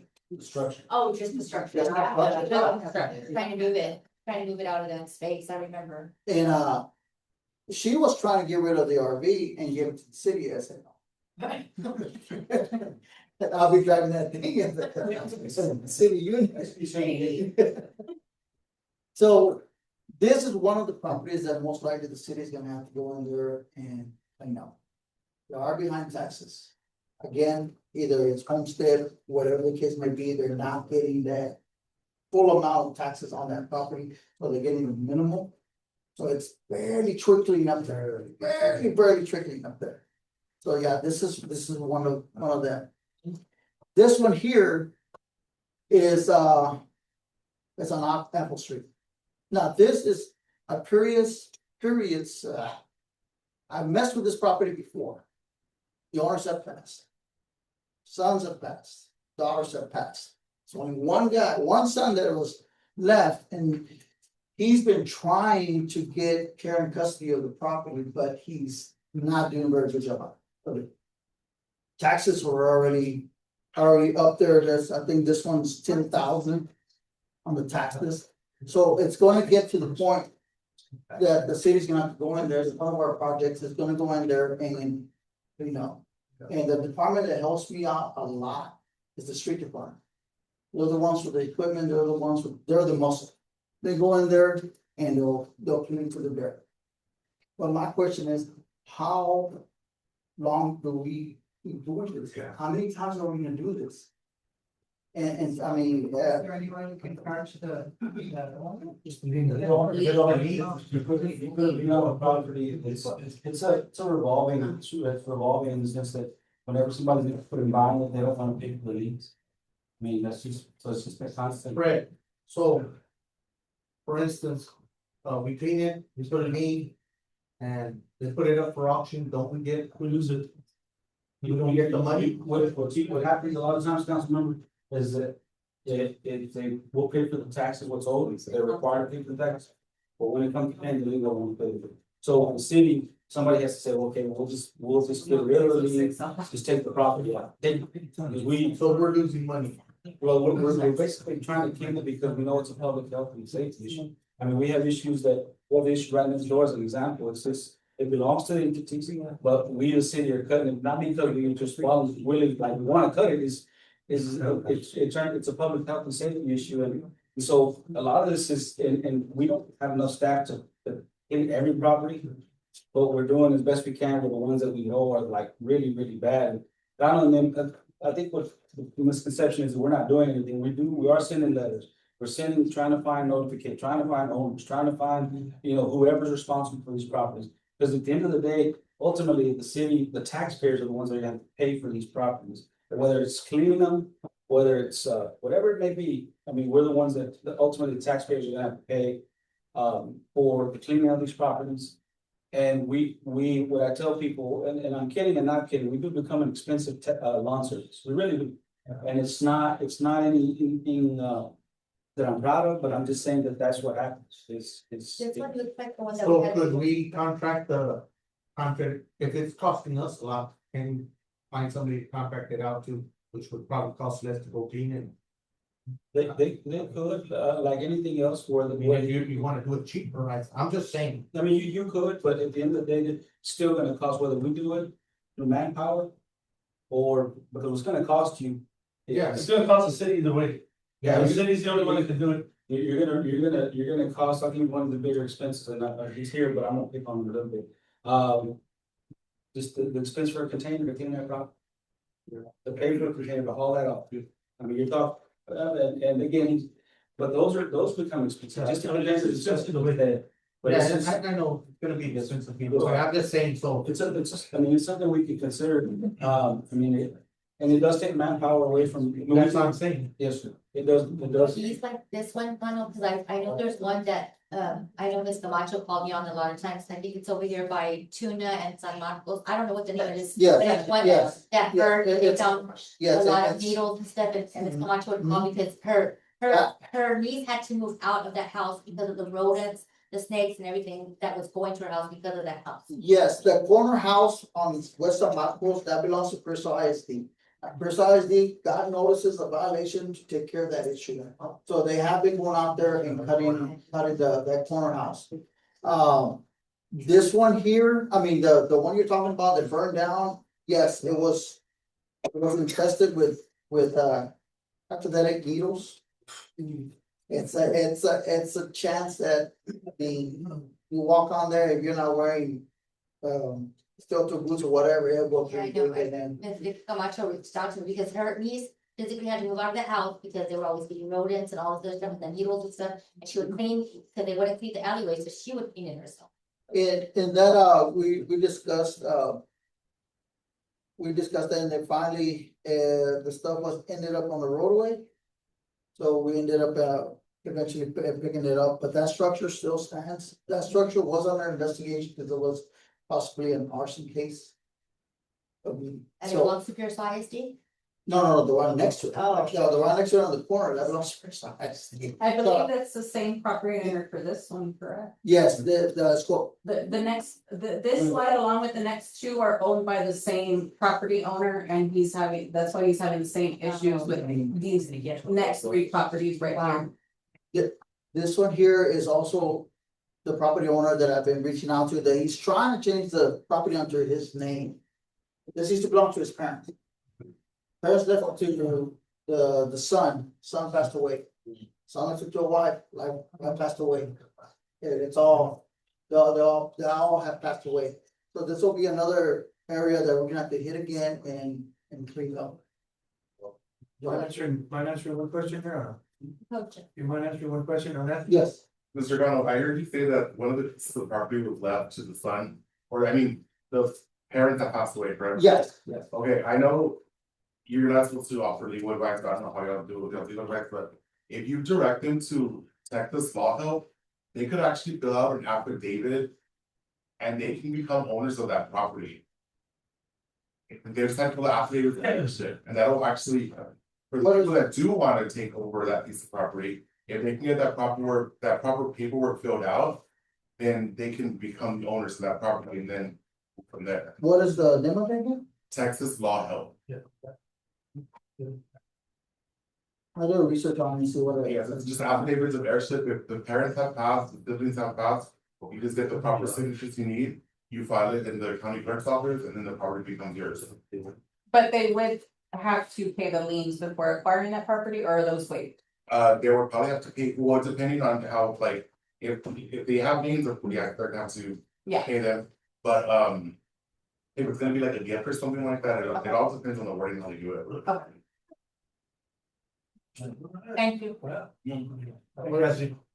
Okay, this is the property you're talking about, on Yes. West Marcos? Yes. Yes. This was, fire investigation, the state fire marshal did come down to investigate, arson investigation team came out for this one. So that was the reason why it wasn't demolished at that point in time. Somebody did get burned in this house. All the syringes, everything else was on this area right here. We were going back and forth, me and Mr. Reyes and how Republic, and were they willing to help? Who can we contact in order to be able to remove those syringes? Because we all know syringes are, we don't know what's in them. Yes. So, this here house, somebody put it all on the roadway. So at that point in time, we didn't have a choice but to pick it up and dispose of it properly. But this is another one that we're looking at. This one here, the person that's wanting to do the paperwork on it has not done anything on this one. I don't think he wants it. Property taxes have gone up on this one, but not enough where I feel that the county wants to look at it. To foreclose on it. So that's another issue that I'm dealing with, because I'm hoping that they can just foreclose on it and then they can sell it and then somebody can go and buy it and then take care of it from that point, but it doesn't work like that. Now, this individual is off of West Medina. Okay, this guy here, when I have my eyes on this individual here, this house caught on fire twice, yes. Oh, did we win? Okay. Oh, my God, that's no damage. Oh, So the property right next to it doesn't belong, the house, there's a property right next to it. Yes. That belong, is it the same owner? see, that's what Because Phil the Cat, property's all clean and then the house is all wooded. right, that what Phil Cat at one point told me it was, so I sent him a notice of violation to come to abate the area and demolish the house. What happened is, he finally tracked me down, he's not from town, so one day he was in town, I found where he lived at. He wasn't home, he doesn't live here, neighbors telling me, nope, comes only on the weekends, this and that, okay, fine. He finally reached out to me and said, that's not our problem. Okay. So the property belongs to a guy, this guy, and lives in Ireland. He lives in Oh, Ireland, wow. so I've never mailed anything to Ireland, I don't know how that I works. can't say well, because we get people that call from Spain and everywhere else, so we can't say well, yeah, you're right. So he's from Ireland and at this, Send your documents in. the taxes on that place is, he's delinquent by $3,575. That's it, $3,575. So that tells me that the county ain't gonna even look at it. You don't even know he passed away. So we don't know. We don't know. The property next in the corner, the guy was in the military. And he was stationed in Germany, and he stayed there. You don't want him back. So those are the issues that I come across and. Again, my goal is for compliance. If I can get this individual to comply, that'll be a lot cheaper for everybody. This is a very good example. This gentleman was in the military way back when, I believe Vietnam War. When I was looking for him, I had to go to do a bunch of research, talk to people are telling me, no, he passed away. His wife passed away, so, okay. I say, you didn't see it in the paper? I said, no, I didn't see it in the paper. I went back and at the library, pulled some papers and I looked up his stuff. The actual people were asking for citizens to go to his funeral because he didn't have family members. So passed away. So this property is. I remember that. You remember that one? Yeah. And I don't know if anybody went, but Yeah, we did. he didn't have any family, so. Again, I have an individual who calls me every day, almost every day, and is interested in the property.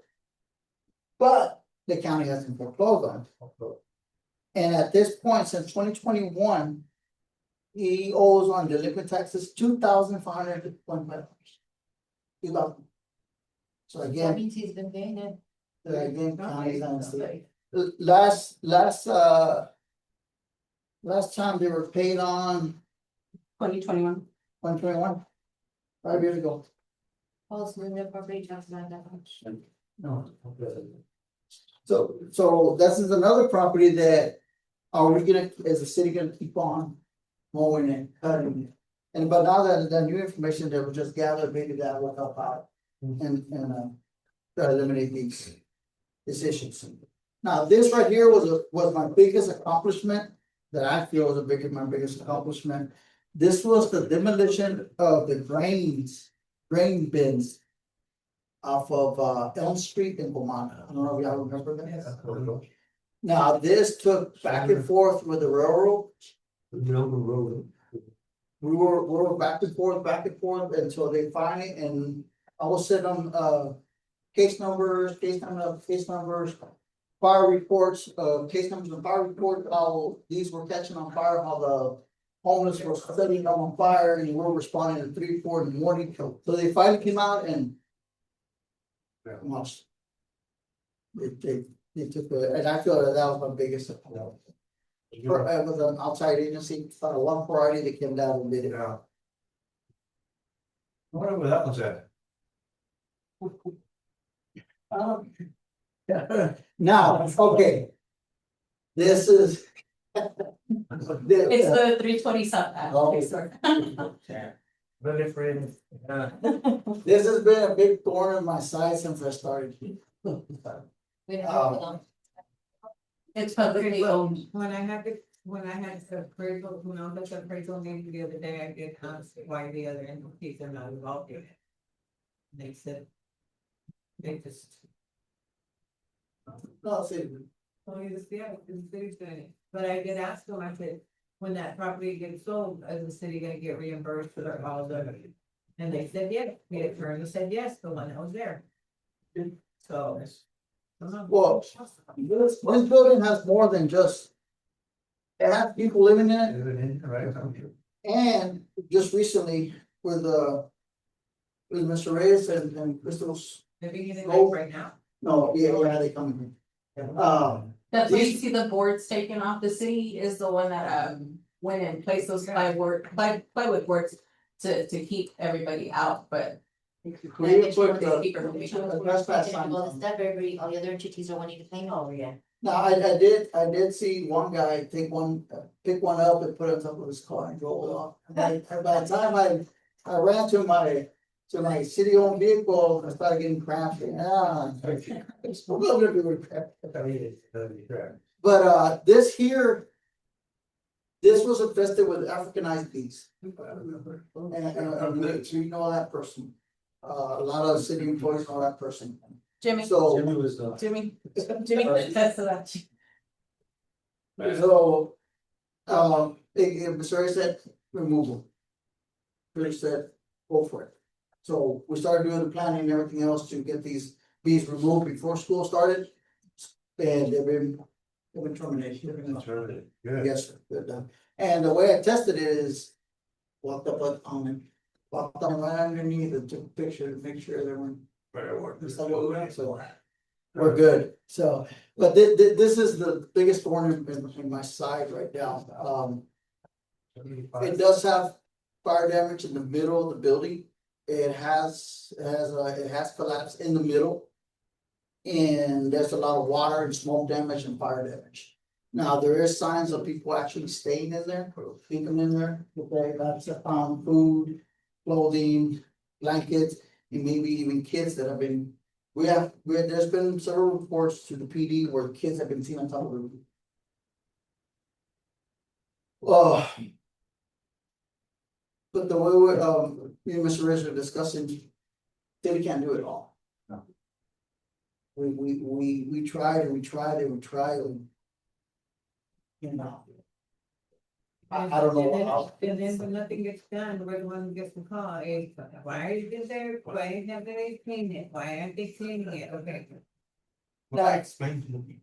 Yeah. Now, the city, the street department, the right of way crew went out there just recently and cleaned around the right of way and went in as deep as they could. To, again, to lower that danger a little bit. But, it's still. So that's just. That's just 1/3 of my duties. I do also deal with. Tamperings. Water tamperings, tampering of meters, anything that's in the ordinance I deal with. So we have a lot of people who get disconnected, they pull a meter. And then they go ahead and put a straight pipe, but that's an offense of itself. They're right there, it's like automatic citation. How does that work? Do you, it's the owner, or how do y'all distinguish whoever's on the water bill that y'all like? Wherever I talk to I make contact with the occupants of the residents. I really don't wanna say my. Well, no, I'm just saying, no, because I got a phone call about one, that's why I'm asking. If somebody admits, oh, I did it, are you gonna give them the ticket? Yes. Or you give the owner the ticket Whoever, of the house? That's what I'm whoever trying to. commits the offense, yeah, it's. But if nobody admits it, it's gonna be the Then house, I or start whoever's working on on it. it. Well, if someone calls you, has a problem with it, just direct them to the city hall. That way they Yeah. can know. No, I didn't say nothing, I didn't. Yeah. I didn't say, I told you, I didn't go talk. And I give them a good, I give them a It good. should disclose how you figure out who does it, just Yes, because I then, agree. and then they, No, I'm not saying that. I agree. But I'm not saying that, because I'm saying like, if they admit, because this was the thing, question, they admitted, they said, I didn't do it. It was so and so, and he told the person that they told whoever went to go see him that they did it, but yet they gave the ticket to somebody else. They didn't give it to the person that admitted that they did it. That's my, Luckily, that's my question, or my. luckily, my new supervisor got me this little bit hot. Any interaction that I have with public, No, that, I'm reporting. I'm not saying anything, I'm just saying, Yeah. that's what they said. Yes. Let's go ahead, let's go ahead and move on, let's do more personal stuff, let's go ahead. So, yes, sir, please do it. It's not that very informative, see? Yes, sir. Thank you. You know, it really is, you know, I thank you for that, because a lot of us don't really know what's behind the scene. You know, and some brought a lot of life. So now we can explain to the public how it actually works. Yeah. Now you can get. If you have to talk to people, let's push compliance. Lines, Do it. lines, how to We work. can work with you, I work with them. If we can work together, we'll do it. That's good. Thank you, Conor, that was good, that was good stuff. All right, moving on to item 8, action to consent agenda, 8A. that's minutes. Hold on, we'll do it. They told me at the newly elected officials, hold on. Make sure you're all the way down, read it twice. Don't listen to them. Approval of the July 14th, 2026 and July 21st, 2026 city council meeting minutes. And I think they were provided in your package. Yes, I do apologize. I Oh, completely missed the set of minutes when I sent the packet out. The 21st minutes were sent out yesterday. Yeah. That was the day that we had the presentations for budgets. So it is very long, it's extensive, it's like 9 pages long, if not longer. So I do apologize for that, I did drop the ball on that, but yes, you have 14th and the 21st. First of all, any questions or anything on the minutes? All right, I hear a motion by Rachel, seconded by Sonia to approve the minutes of July 14th and July 21st, 2026. Moving on, new business, Mayor. If we may, can we move item number 10 to up to the next, that's the executive session. Yeah. Mr. Attorney? Sure, if the council's okay with it, you can certainly do that. Everybody okay? Everybody okay? Yeah. Everybody okay, no? We just have to vote on it. Okay, all in favor? Okay, got it. We're going into executive session in accordance with Texas Government Code, Chapter 551. The council going into executive session at exactly. We got time. So 7:20. 7:21, yeah, you fall behind, please. 8:25, we're supposed to.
Hey, There you go.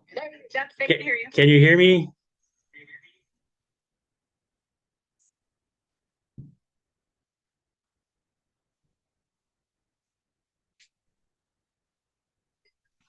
Hello? I can hear you, but I can't see y'all.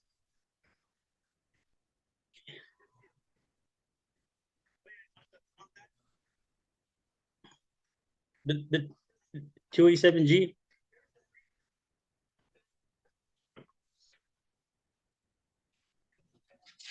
The which ones, sir? Okay. Yes, sir.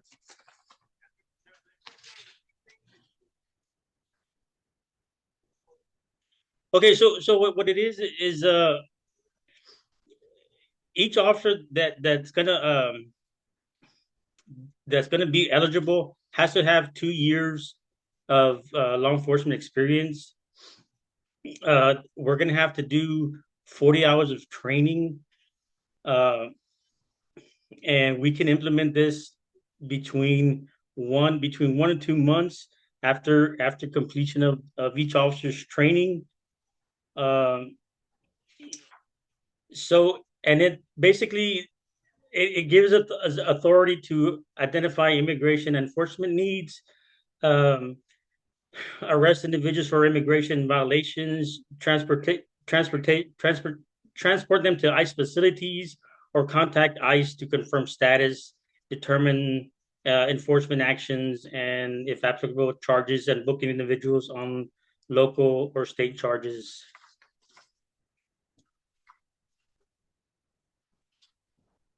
And there's I have an example of, let's say we had six officers who were eligible for this program, which we're gonna have way more than that. So there's incentives.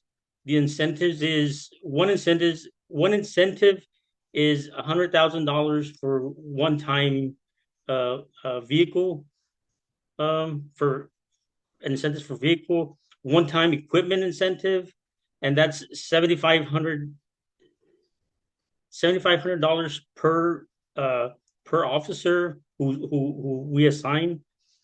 So total incentives for 6 officers, including the vehicle, is $145,000. And then there's a quarterly stipend at $7,500 per officer per quarter. And then there's a quarterly stipend for IT, again, 75 per officer per quarter. And then we have 4 quarters, so each quarter would be 90,000. And then per year, annual stipend would be 36,000 per year. So we're already in the I guess the third quarter. So I think I think asking for approval before the year ends is what we're asking for. Okay. To continue to move forward. Yeah, the 3 ways that I was asking about, I think I found them here. I left my package in the back. I didn't bring it up here, but the jail enforcement model, right? The 3 things that you guys can do, that you can get them to allow officers to identify, process removable aliens who have pending active criminal charges, allows your officers to identify, support, and report suspected aliens not charged with crimes, and exercise limited immigration authority on ICE-led task force. And the third one was allows your officers to serve and execute administrative warrants on aliens in our custody. Okay, so you guys are not actually going out there looking. No, sir. This would be just in the course of our duties. All right, that was my question on that, and that got Yeah. clear. Yes, sir. Hey, Hold on, no, hold on, not too quick, so I have some Yeah, concerns. go ahead. So, and it's just my opinion, nobody else's opinion, but my opinion, so. Sure. This is, if we, again, 287G, yes, it's giving you all these benefits, but with these benefits, there's needs you even have to meet. And so, my question, Chief, is going to be, you have to abide by the standards that's gonna be put in place by this 287G. We know that the sheriff's office has it. But again, have you spoken with your deputies? I guess what I'm getting to is, we're not gonna hear down the line the violations of any immigration or anything pertaining that should be handled by the feds or the federal government is gonna be intervened by our officers. And Oh. as ugly as it's getting right now, and I'm sorry, we can't deny it, we can see it. On it, so, you know, it's free money, it's awesome, it's great money, yes. And it's great benefits, but with those benefits and that money, it's not just handed to you free. And that's my concern, is that I don't wanna hear down the line, because again, I sit on this bench to protect the citizens. And, Yes, sir. And their fundamental rights and their fundamental beliefs. Yes, sir, and I agree with you. So, again, it's a great program, I know, I've seen it in action. And, of course, there's a lot of administrative work behind it as well, and deadlines that have to be done, and records that have to be, submitted on a Yes, sir. timely manner. So, that's just my opinion, Mayor. That's a good opinion, sir.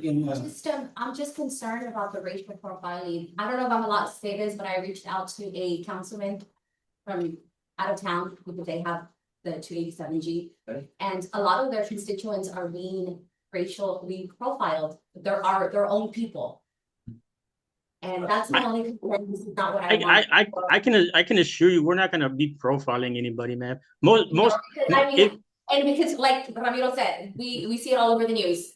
You Yes, know, ma'am. they're attacking our own people, and I'm not trying to pick on Ramiro, you know, but he's dark skinned, you know, and I'm not trying to pick on him. But I mean, that's not what I want. I don't want to grow like, you know, that's not what I want for our people. and that's not what we do. No, ma'am, we're not gonna be profiling. I can assure you that. Thank you. Most, But I think what's gonna happen is most of our contacts are gonna be probably off the highway. Chief, correct me if I'm wrong, it's not, you're not going out to just do this, it's just if you come across somebody, right? We're not going out to, oh, we're gonna find somebody that's what you had told us at the Correct. last meeting, right? That's what Okay. we're gonna do. Yes, ma'am. Exactly, so we're not going out, oh, we think that would, no, it's if you come across somebody and they happen to be an illegal or whatever, then that's when y'all call the Mm, ICE or whatever, right? to pick Not them up. at all. We're not gonna be doing that. I have another question too. What specific problems in our community are we trying to solve by joining this? And just, you know, if you can. Well, I mean, it's a good program. It'll help with I guess a monetary training for the officers, equipment. That'll take from the citizens, that if we have to get vehicles or training, we won't have to rely on the citizens' taxes to I think that's a benefit in itself. Thank you, Mr. Cunha. Okay, I think that, on those 3 ways that I mentioned, I think number 2 kind of covers that. You know, it says allows your officers to enforce limited immigration authority while performing your routine police duties. Yes, sir, and those are going to be very limited. Yes, I mean, those are, if we come across an individual, let's say on 35, that's transporting illegals and he's illegal himself, it'll give us the authority to get an ICE agent out here, or we can take them straight to the facility. That's going to be our. I think that's going to be it. Yeah, I think the magic word there is limited. I think Yes, that's, sir. and if you add very, that's even a better word. Yeah. Limit. Okay, that's good. That's what I wanted to clear on that one. And thank you, Councilman Ram and Councilman Gutierrez there for those questions. Yeah, definitely. Good questions. All right, thank you, Chief. We'll move on. Okay, let's go to. Oh, I'm sorry. Sorry. Yeah, it's the next line. Do I hear a motion? Jason made a motion, I'll second it. Okay, we need to, let's discuss a little bit, then we motions and all that, because we jump and then and then it's hard to come back to my discussion. Okay, motion made by James Young to go forward with the 280, what's it called, 287G program. Any more questions, any more concerns? Okay, do I hear a second? No, and the reason why he did that and jumped the gun on that is because we had spoke about it at previous. Can we just get a second so we can go on? I mean, it just, I mean, Trying we, to clarify as to why you think he jumped the gun and, you know. well, no. We need clarity. I'm sorry, but we do need clarity. Can I think that's what. Yes, sir. Have any of y'all read, MOE? The memorandum? Like fully read? You read the whole thing. I just want to make sure your understanding of it and the benefits and also what we will be responsible for. Yeah, okay. So as long as, I mean, I don't know, it's kind Do you have any? no, just I know I had stepped outside whenever y'all came back in. But the 287G is very beneficial. It does offer Yes. paid salaries. Overtime and all that Yeah. stuff too. We agree on that. It was just my deal on some clarity, because, you know, we're gonna get questions, and then the more clarity we get out there in the public, because it's been recorded, the more clarity we get. And that was my deal on that. Okay, motion on the table by James Leal, do I hear a second? Seconded by Roda Garza, all in favor? Aye. Aye. Can And I we have a got, we got, In all right, here? excuse me. Show of hands. Okay, we got four here. We got 1, 2, 3, 4, 5, 4, and all against. We got 2 against, so motion carries. My 2 hands? No. Yeah. very good. All right, moving on to the next one. I've got stuff. Look at this one.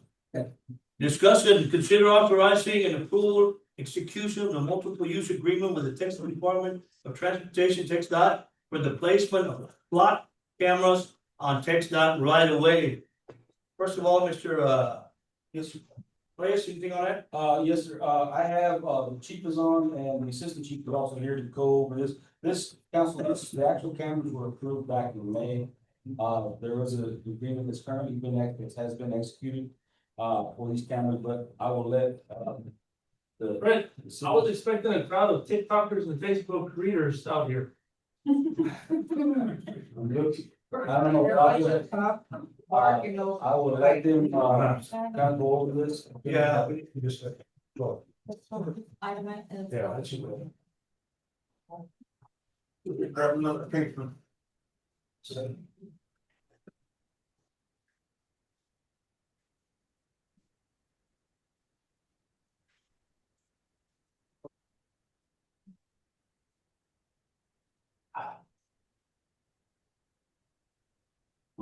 Fully aware that this has been a very hot ticket item lately.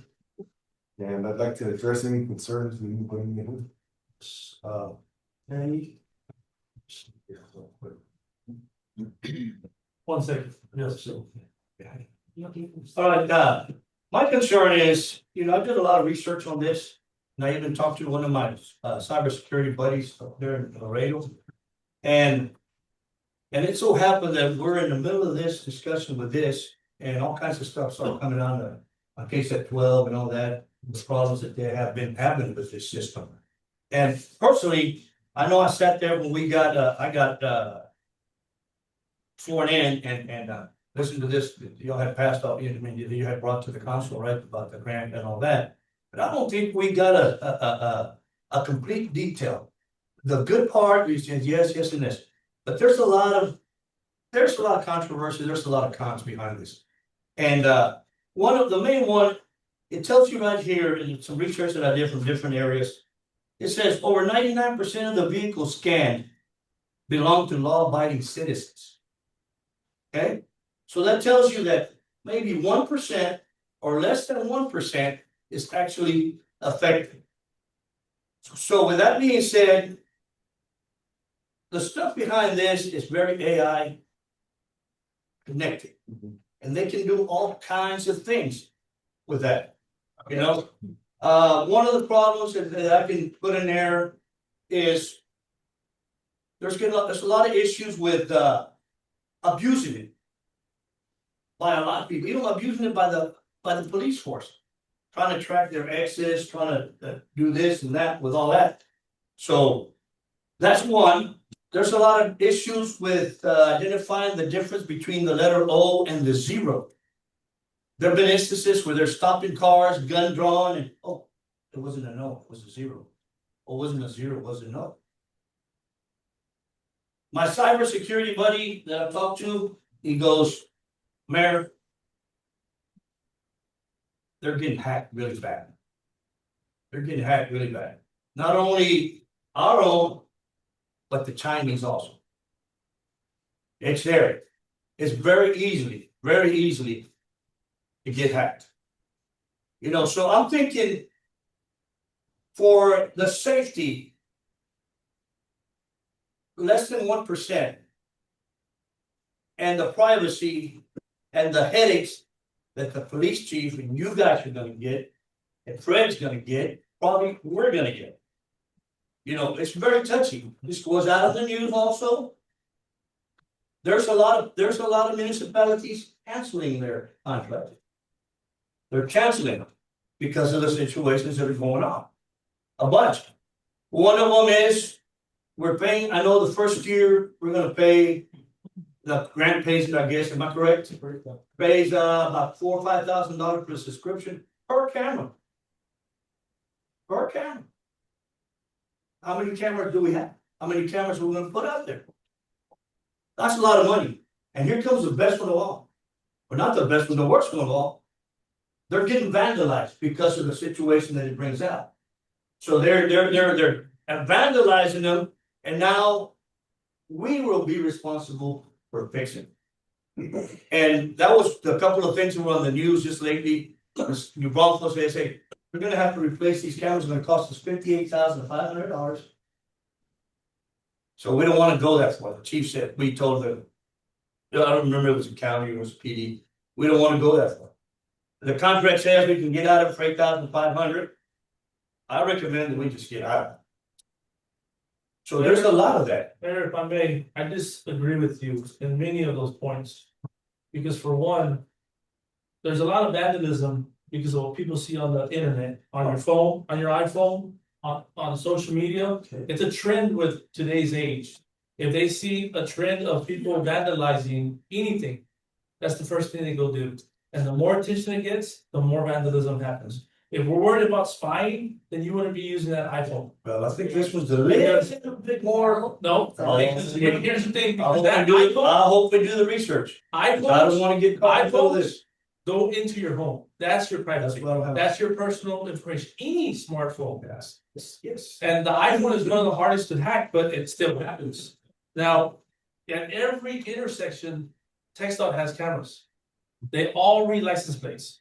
Everything. Now, when it's your grandmother, your mother, your sister, your daughter, or your grandkid that their life depends on it because someone abducted them, and those readers are the ones that identify where the vehicle is going.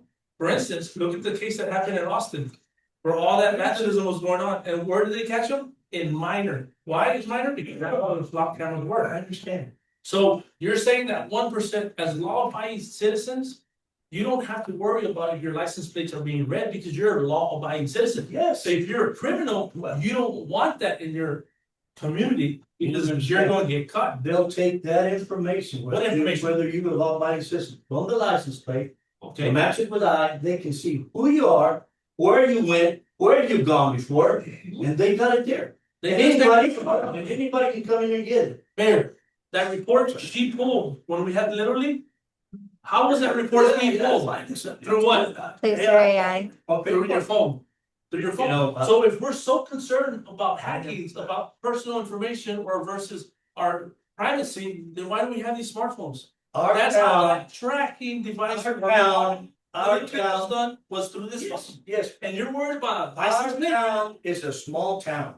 and we have a lot. And I don't have a problem if they're gonna be out there in TxDOT areas, on their areas, I don't have a problem with that. I have a problem with them spying on our privacy. Find out. Find out. Find No, I out. already know, I already know how they think. You need to research. I already know how they research it. They read nice things. You need to research. They don't read nice things. Yes, you can research. You want to get, here? Yeah. And she time out, can he give his presentation? All order, just give me somebody. Order, order. Please. 100%. I don't I'd know. like to give the backstory of why I even had interest. One of the Texas Police Chiefs Association meetings that I attended, I had met with a couple of chiefs where they already had the system. And according to all of them, it worked very well for finding stolen vehicles. That's the main purpose of the license plate reading. Yeah, understand. We're not spying on anyone. We're not. And we. But out there. To bring I up- to bring can up, talk also, but I can't. to bring up a very recent incident. We had a man who was killed. Just up the road on Business 35 this past weekend. I'm sorry, the weekend before. And had we had an operational camera where where it's gonna be placed, then we wouldn't know who hit it. Right. So right now, we're still searching for leads, we're still trying to find someone to come forward with. But we did have plans to have a camera about a half mile up the road from where you see. As far as the privacy concerns go, and the license plate reading, when you see these tow trucks driving around town, they have a license plate reader on them, and they're reading every single license. BPS, that's Mr. don't. Pial brought up a very good point. Our phones track everything we do. That's why Fine. we can be talking about something right now and it'll pop up an hour later. And we were speaking about Nike, whatever it may be. It's just technology. Yeah. According to Flock, he advised me that the Flock cameras do not tie license plates to a registration or owner.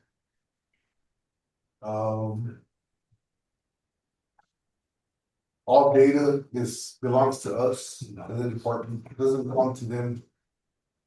And sharing with other agencies is fully controlled by us if we choose to do so. Flock does not sell or share data to third parties. No personal data is collected. There is a 30-day data retention policy. Whenever we search, this is gonna bring up the misuse that was brought up right now. But it's just like when we run a background check on someone, what we call a 43, complete criminal history. We have to sign off on who we're running on, who we are, and that's kept a log of. So Flock is also kind of the same way, where we institute a search, it requires us to enter a case number and a reason why we're searching up. Whatever license plate it may be. All activity is logged in a permanent audit trail. System alerts help detect potential misuse.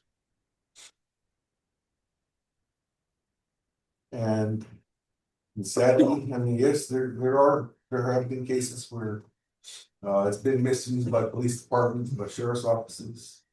But we have to remember, there's bad apples in every sack. in everything. Don't put the apple right there so they can get in there. That's my thought. Again, I think it would I'll put it would be that. more benefit than harm to the city. And I should have mentioned this a little while, Yes. but it was a year ago, it was about a year or two ago, where we were dealing with constant vandalism and criminal mischief there at the sports complex. And that's one of our areas where we were gonna be placing them. Awesome. That would be good. So I have a question. Me again. Ms. Flores, if these cameras were put in the right location, Would this have helped with the investigation that's going on with the man that got? Yes. Yeah. Yeah. Thank you.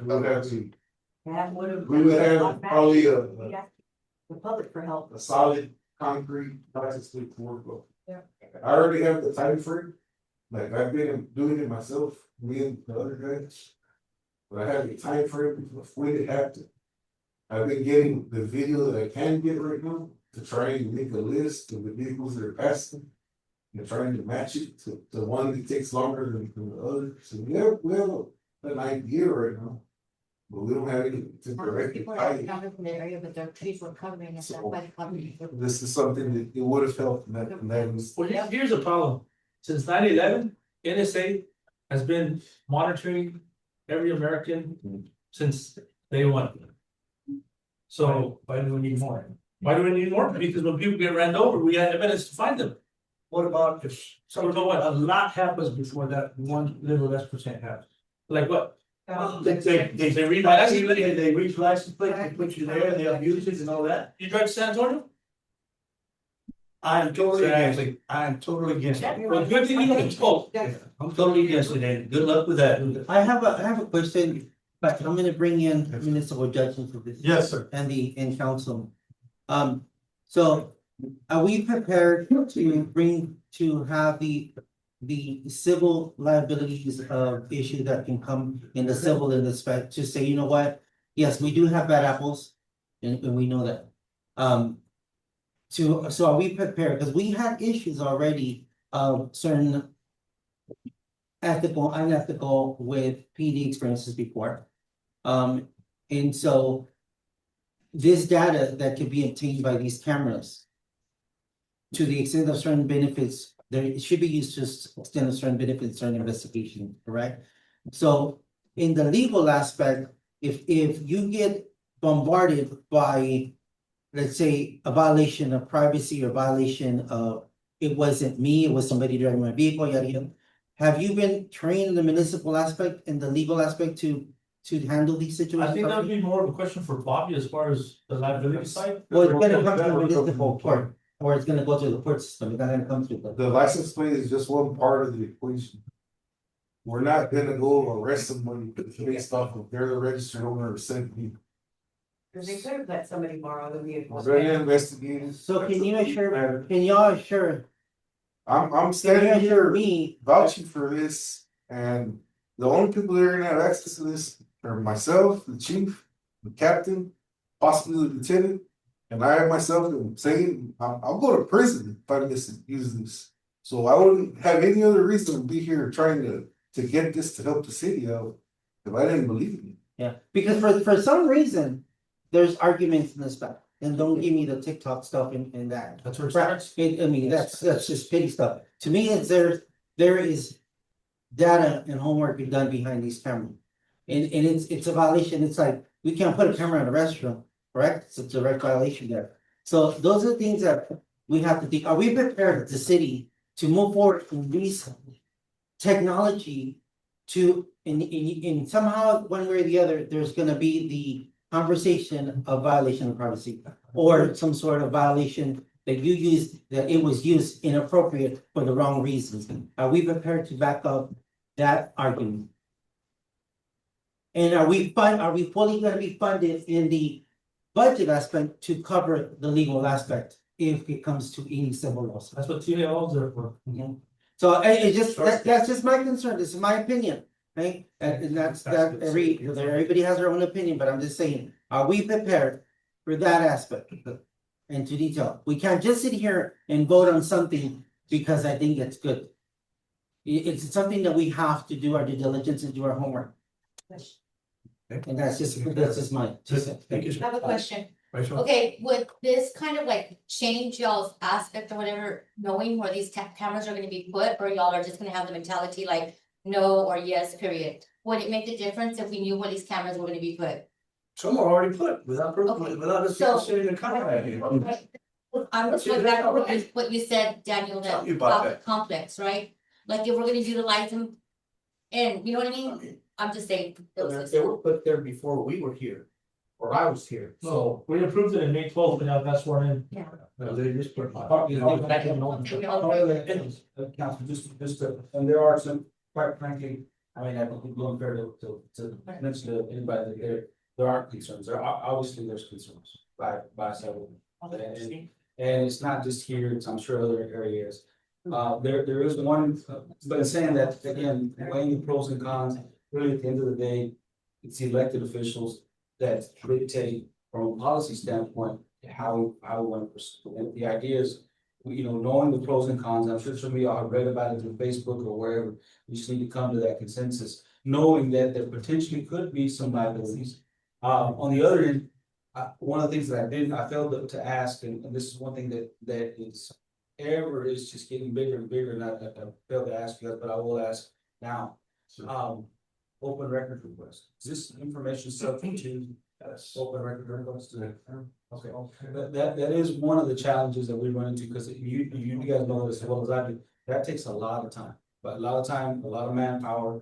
To look at video, to do X, Y, and Z when people request it, so from an operation standpoint, that's one of the things that you do have to consider. Maybe not now, because we don't know how much video requests are gonna be coming in, we would be the first in the area, and I haven't asked the question, this is the first time. So that is one consideration that we are gonna have to look at operationally, as to how it's gonna affect manpower, and these guys spend, I would say, hundreds of hours looking at video every year, maybe thousands, I don't know, hundreds. And reviewing video, so that is gonna be something that we are gonna have to consider. It's gonna be a headache. Let's tell you that. I'm just gonna say this too. Shame on us, because when it was brought to us and we accepted it when we voted on it, all of this, we should have asked more questions. So, I mean, we went back, like whoever said, May the 12th, like, so, it is what we voted on that grant, so maybe we should have asked more questions then. And, the grant's not the problem, really. It's not. Well, no, but if you know what it is, Yeah. we're having a problem with the flock cameras now, so that's what it is, Grant, we don't accept that. Yeah, we- The thing is that in all reality, if it was my relative, I would like to know who killed them. Exactly. I mean, That's what it comes down to. And if it's my grandchild being kidnapped, I would like to, there's pros and cons to everything, and it's gonna be up to you and conscience, if you wanna do that or not. But I would like to know who killed this man, and not get away, but unfortunately, We're gonna find have that problem. one way or another, we're gonna find them. Yeah, I mean, I'm done with this without. Well, if you're gonna rely on cameras, if you're gonna rely on cameras for murderers, then what's the use of having?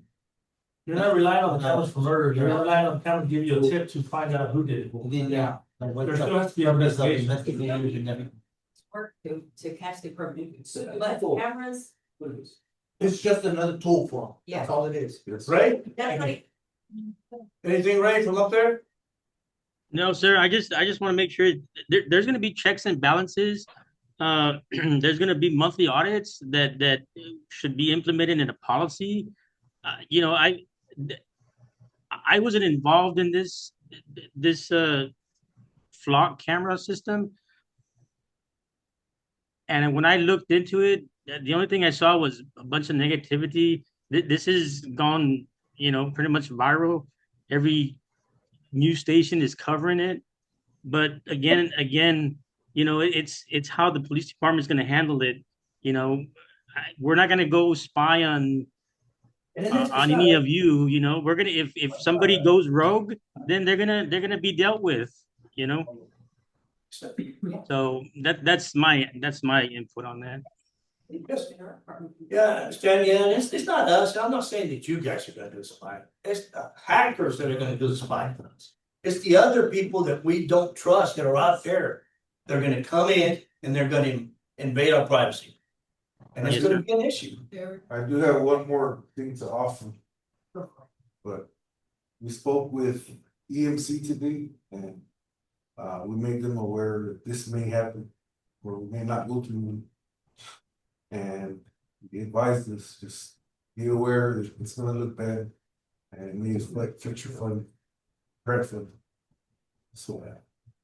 yeah. I think we still Let's do, go for a vote. I think we can still do our job without the necessary of those cameras. We can, they can do the job, we can still do the job, we've been doing I don't see why we gotta invade other people's privacy when it comes to them. Well, private, However, I want to move forward, Council, we are. let's vote on it. Well, we've already, has anybody? Anybody, any more discussion? Motion, Wait, any more discussion? Nobody else? Hey, do I hear a motion? motion, Motion for approval. approval of slot, seconded by Aurora. All in favor? Outstanding. Four. Can Rachel I'm also abstain? going to abstain. Rachel's wanting to abstain. Can they abstain or can they, do they just need to vote against? They have to have a personal interest. No, you don't have all the Rachel information. requesting. I She needs. You can always. Okay. I kind of would agree with it, so we're through it That's fine. with Mr. Leal and with Mr. Cavazos. So She can abstain, but you don't count the abstention as a vote. that's- Abstentions don't count. Okay. Because I'm not for it, yeah, I mean. Okay, four again, then go four. 1, 2, 3, Councilman Hernandez, Councilman Rodney, Aurora Garza, and James. And Tonya. Yeah, I pointed her out first. Did we have anybody against? Against, and abstains, 2 abstains, so motion carries. Miranda, you're abstaining as I'm well? abstaining. Okay. Thank you. I'm gonna vote against you all the time. I have my. I should, but I don't. But you wouldn't agree with them, then it'd be. Moving on. Moving on. Consider and discuss to approve authorization to issue request for proposal for administrative services. Request for qualifications for engineering services for grant community application and implementation services for Texas Community Development Grant Program. For the year 2027, fiscal year 2028, Community Development Funds as administered by the Texas Department of Agriculture.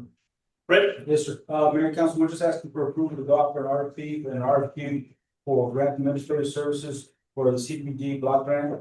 CDBG is administered by ACOG, and so we're looking to go out for that. For a project, we still are working on the projects we'd like to move forward with, but we want to, I think the last one we did was the sewer project, sewer water line was on the west side. Mulberry to Cherry Street. That was the last project that we did as far as the CDBG. But we'd like to apply for that and asking all authorization to move forward with this. There are no further questions. I'd like to make a motion. No questions, no concerns?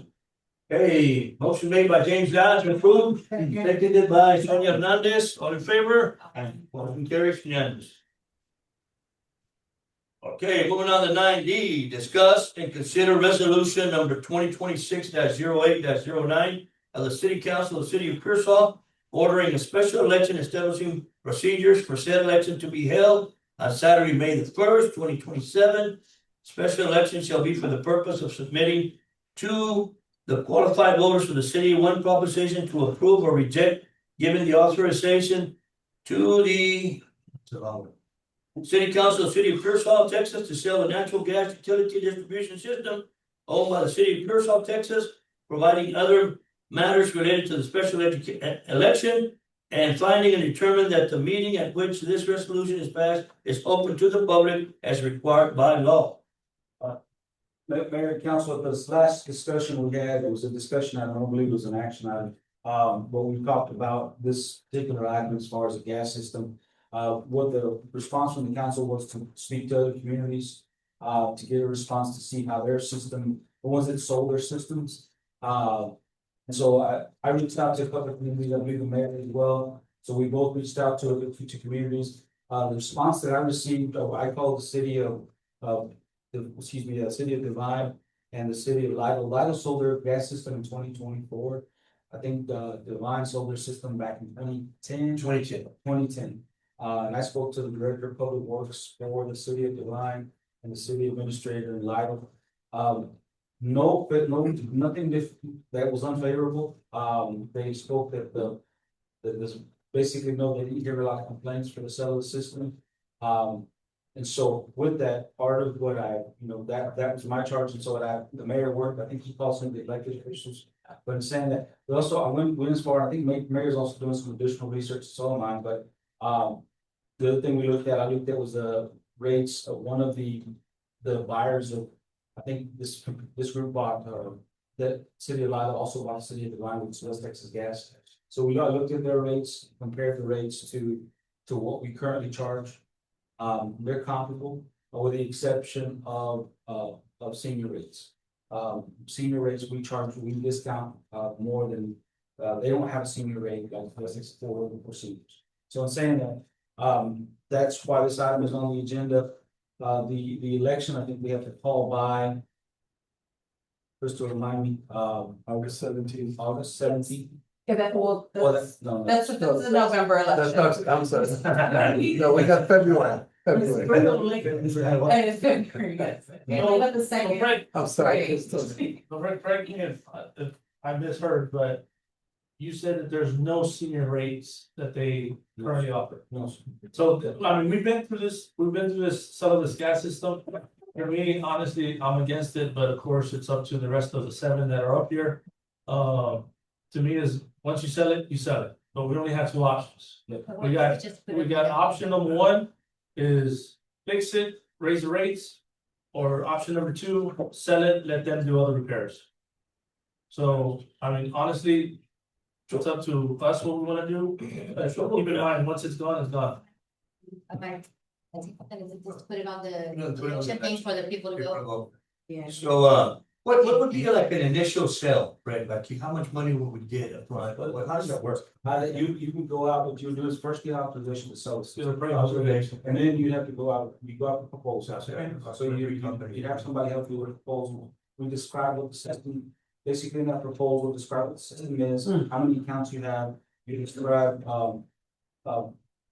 what type of pipe you have in the ground, the good and the bad, which we have. So basically, you just get an appraisal. Yeah, and then from there, from the proposal, request for proposal, they come in and put in their proposal for the purchase they're willing to purchase, yes.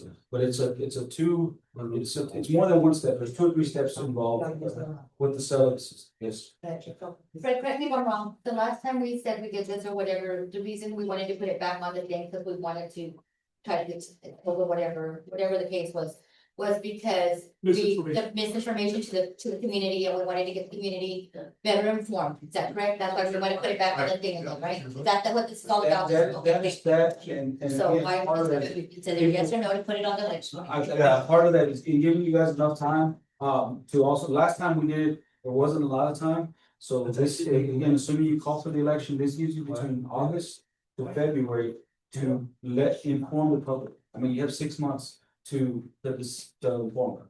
And then from there, they can. Okay, thank you. Decision. Motion. All right, do I hear a motion? Motion by Rachel, Okay. seconded by Sonia. All in favor? Aye. Yeah, looks like all again, already, all against? 1 against, for the record, change that. God. Well, Joe. I do it slowly. It's down there. Yeah. No, but we have to put it on. Oh, yeah.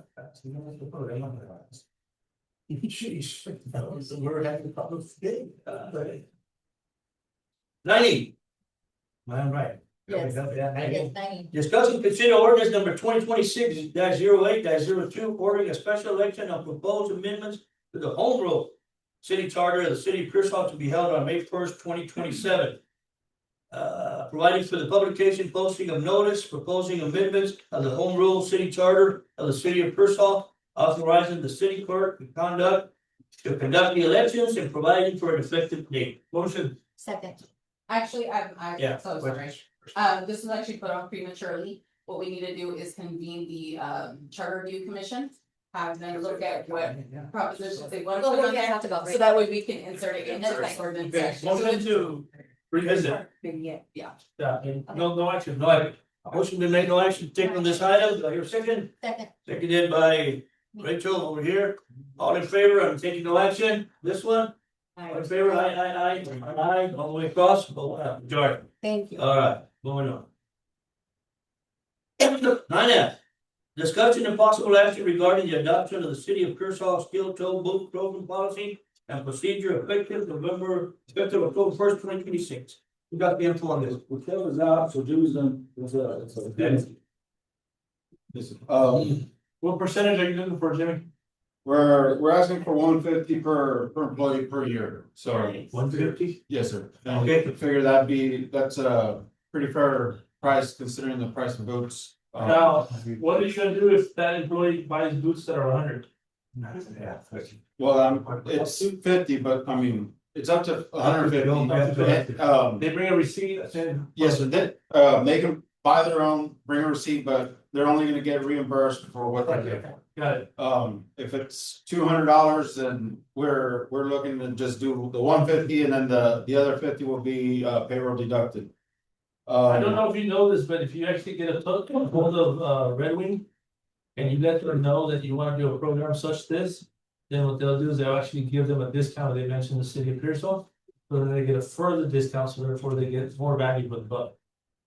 I know, we reached out to one company and I know Uvalde uses them and they may have Red Wings, I do not remember off the top of my head right now, but. Now, let me ask you this, is this going to be for all employees or just for field employees? We have for public works, utilities, parks and recreation and the fleet services. So for the, are we gonna do, shoes? The field, right, the field workers, right? Yeah, field workers. I'm just joking, no, it shouldn't be only for field, because that's, you actually need them, they're required to wear steel toes Yes, for those departments. And what we're looking for, like on the water and the wastewater, make sure that they are waterproof. You know, make sure that they have, we get the right ones for the right department, so. I see, okay, motion up. Of course, for, one more time, of course, for the safety and the, what do you call that, when they get hurt, insurance? Workers' comp. Workers' comp. That helps out with that. I And understand. I'm sorry, I didn't know if y'all had seen there, but also like if employee resigns, and they get their boots, whatever remaining balance, that will be. As their check. Got it. Covered. Good job. Motion. Motion made by James, seconded by Rodney, Lucio, Councilman Lucio. All in favor? Aye. Aye, carries unanimous. Fighting for the second, Well, I've never.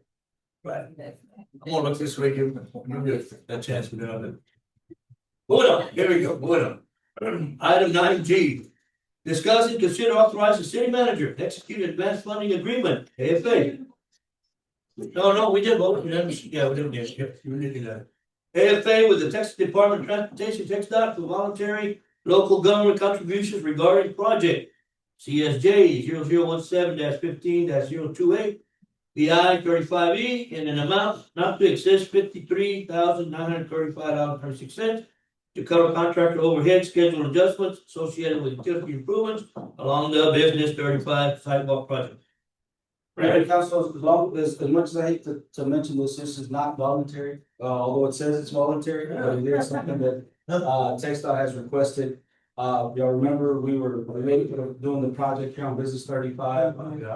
So so it's time, they're asking us for payment, and so this agreement basically authorizes the payment. We had already put it on a previous agenda, but this is the actual agreement to move forward and paying them $53,000. Let me correct you, the engineers were late, not the city.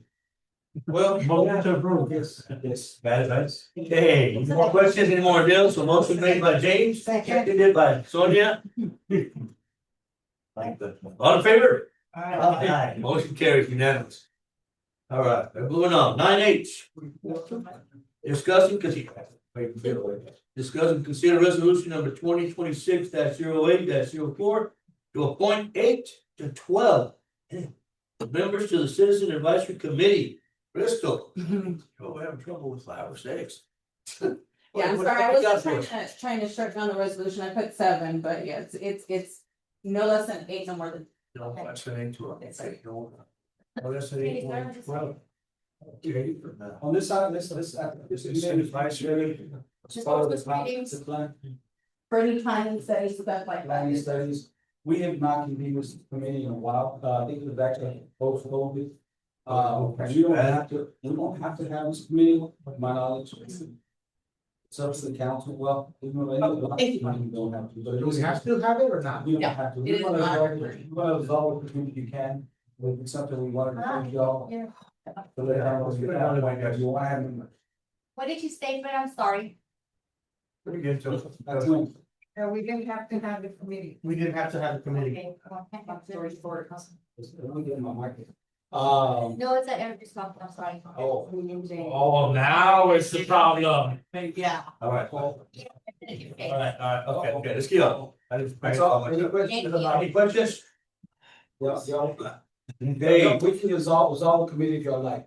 Just want to bring it to y'all. Yeah. It's not. you were really need it, you were really need it. I don't believe so, Mayor. That's my recommendation. All right. So, Table, so, table. Motion been made by James the table, seconded by Yeah. Sonia, all in favor? Aye. Motion carries the table, yeah. Hey, 9I, discuss and consider resolution number 2026-08-05 to appoint 7 members to the Charter Review Committee. Yep. Rachel, Yes. That's This okay. one I- Again, this is a crucial component to our government and how it works. So again, I do stress and I do ask that you appoint individuals who are ready and willing to serve on a consistent And I know basis. Hi, Rich. Be careful when you- What we could do is, if you have your names right now, yes, give them to me and then maybe give me the contact information privately. You can text it. Gotcha. Yes, ma'am. Dr. Marshall. Dr. Marshall? Dr. Marshall, are you willing to serve? I'm sorry, I have to ask. He's at every meeting. He's at his- I don't know what it's for. This is. Vasquez. No, Hey, how's that thing? I wanna know what it's for the for. home rule charter. For the home rule charter, to make Review the it. It's like, The rules, the rules, the Rule review. for the government. the rules for basically like. Juanita, myself, yes. Juanita can serve too, right? Yeah. Juanita can serve too. Sure. Okay, somebody nominate Juanita. I would like to Are you nominate. accepting Juanita? Okay, who appointed, Mr. Anthony? Me. James Denise? Okay. And Aurora appointed Juanita. Okay.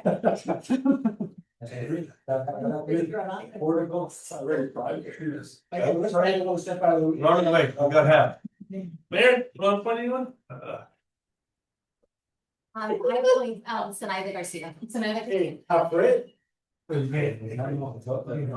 bring you somebody, I'll text you somebody. Okay. Yeah, I'll text you. Yes, someone. Okay, I still need a third. Sonia, anyone? I can talk to Crystal. Okay, perfect, thank you. You know what? See anybody else? Miss, Good. Miss Crystal, which is the one? You served last time. So which is the one that I put the guard, that I put in Dr. Garza?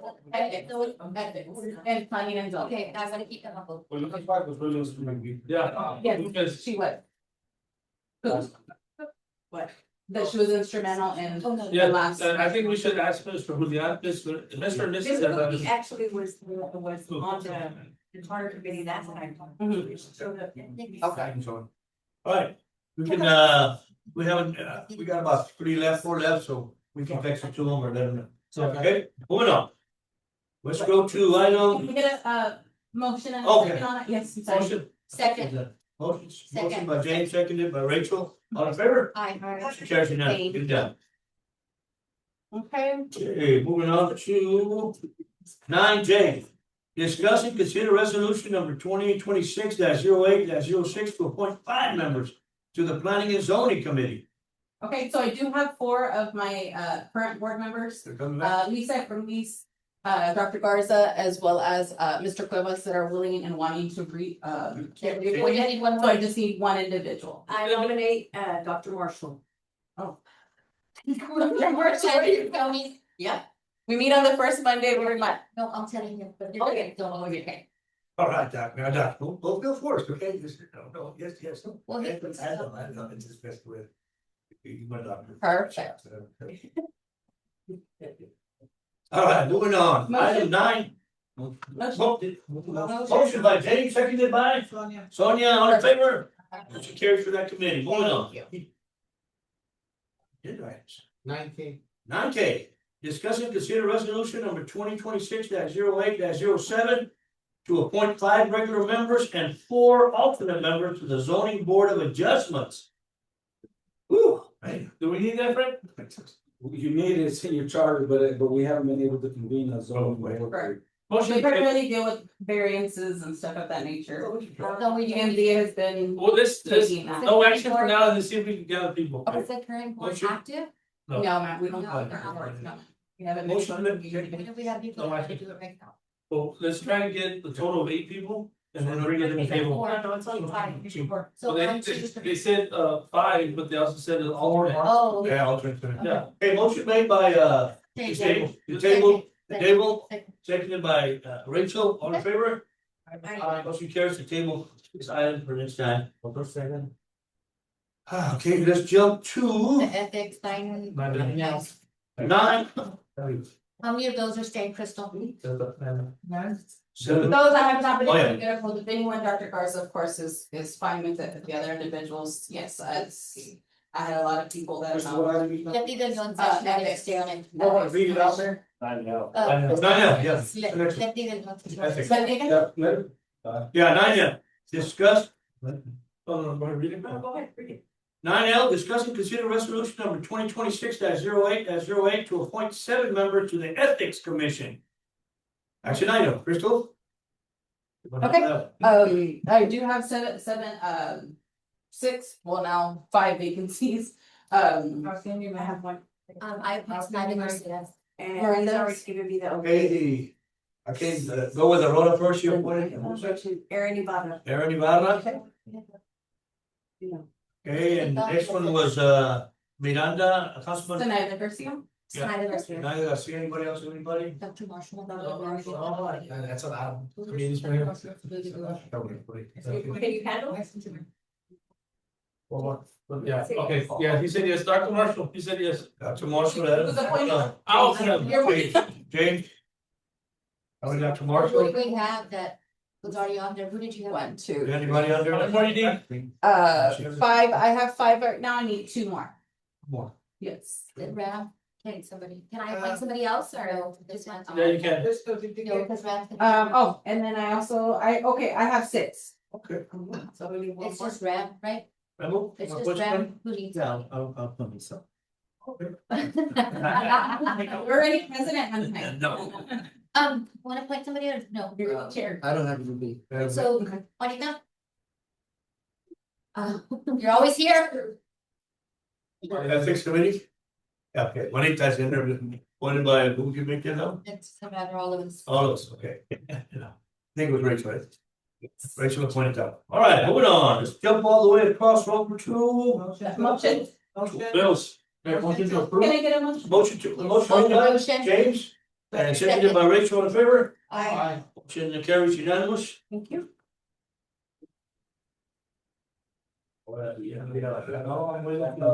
Staff reports. Police Department staff report, Ray, she's still on, no, you're not there, we're gonna do So we need the. to go. He's still there. Well, John's, all right. Don't let the shark bite you. Okay. Oh, they'll spit you out. Let's go back to the block items so I can bring the fact. Maybe before we leave. Everyone's up there, here he is. Okay, I'm going through the reports of the. Yeah, staff reports, police department, Ray. See what Ray got for us, people, here we go.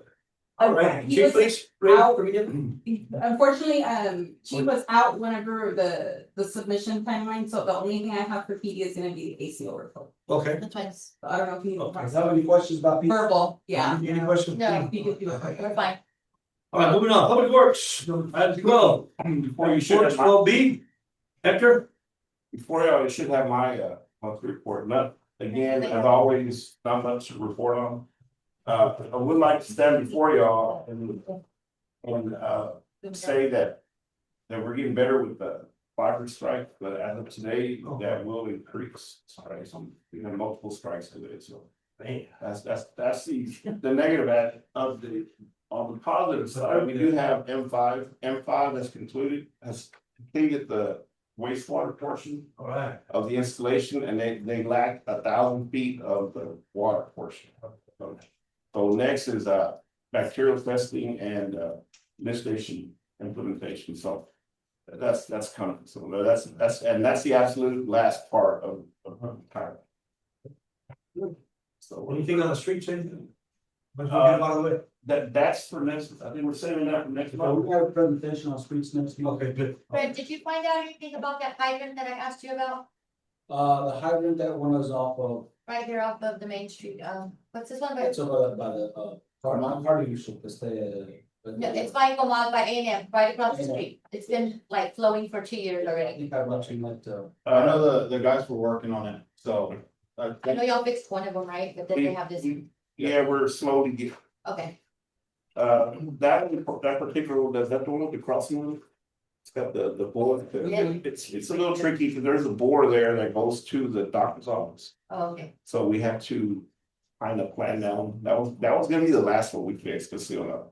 We did do the problematic one that was even worse on Trevino Street, Yeah, over there by the water truck. right? So we did do that one, and I was slowly but surely, we're getting to all of them.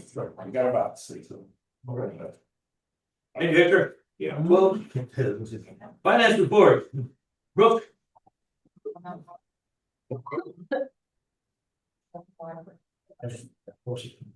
Good evening, Mayor, good evening, council.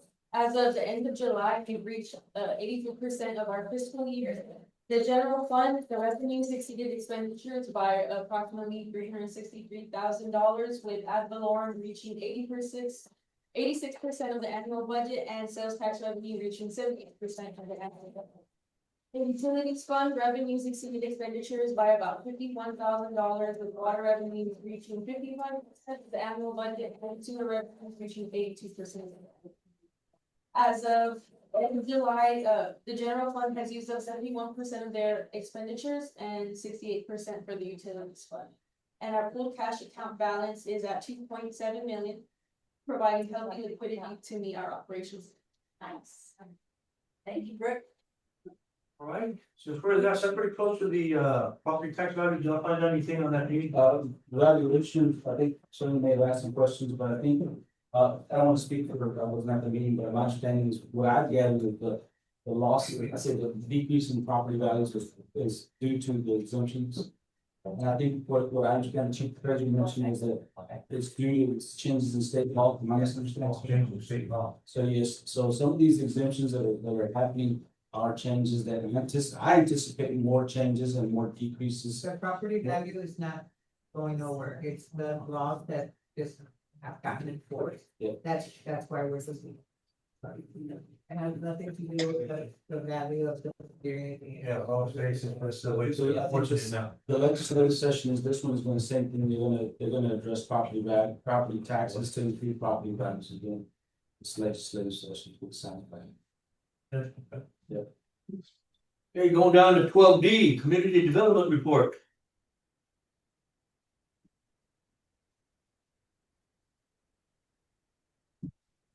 Good evening, Mayor and Council. Before you, you have your community development report. Permits, commercial, we had 3 resulting in $1138 dollars worth of revenue coming to the city. Residential, 21 permits were pulled, resulting in $3,015.49. Code enforcement, he had his presentation. But you see right here, 2 legal dumping cases, 16 closed cases, 14 open cases, and 0 citations were issued this month. Library services circulation, 274 books were checked out, 9 audio books were checked out, patrons 101,666.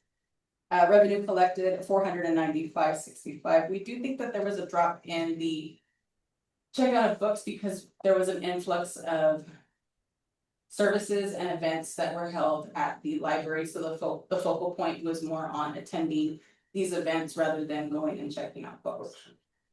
Rentals, Civic Center, we had 9 rentals resulting in 2205. Park rentals, we had 1 for Polo Patino, $100 brought in for that, and the complex 320 out of 1 rental, and $300 out of 1 rental, and $20 for use of the lights. This month we do have a couple of reservations for the complex, so that number will go up. Good. Parks, right there you see removal of plants downtown, they were looking brown. We do have intentions on putting some other plants as the year goes out, those were priced out. Watering library plants was added on to the task for the Parks Department. Of course, they've kept up with the all of the parks. They're keeping maintaining all the equipment. They did help set up and break down for the back to school splash bash. They were hands on deck the entire day. From 7 in the morning. To about, I went back about 9 o'clock at night, they were still there. So they spent the entire day out there on the 31st. And then also, in addition to that, tied into that event, there were spigots that needed to get fixed, so those did get repaired also. I don't know if Mr. Aranda wants to go ahead and add anything verbally. Not at this point. Okay. Thank you. Does anybody have any questions? Most importantly, she forgot. Whatever. We got the certificate of occupancy. Oh, what do we call We did get issued their CFO, thankfully, by the grace of God, I'm gonna say, our Whataburger was spared by the they didn't make it a drive-through building. It's still a drive-through around the building, so our Whataburger is safe. They did get their CFO issued. Yeah. That's me. Does anybody have any questions? Hey, just one question. I know we had talked about, the Centennial Park, making that like a, or doing an event for the food trucks. Have we, maybe something for you guys to look into this one? I know we had talked about it, but then that's all it was. And there's been a lot of questions about that they want to bring the food trucks in. What are you doing with it? If you have to be. Right over there on 1604. Yeah.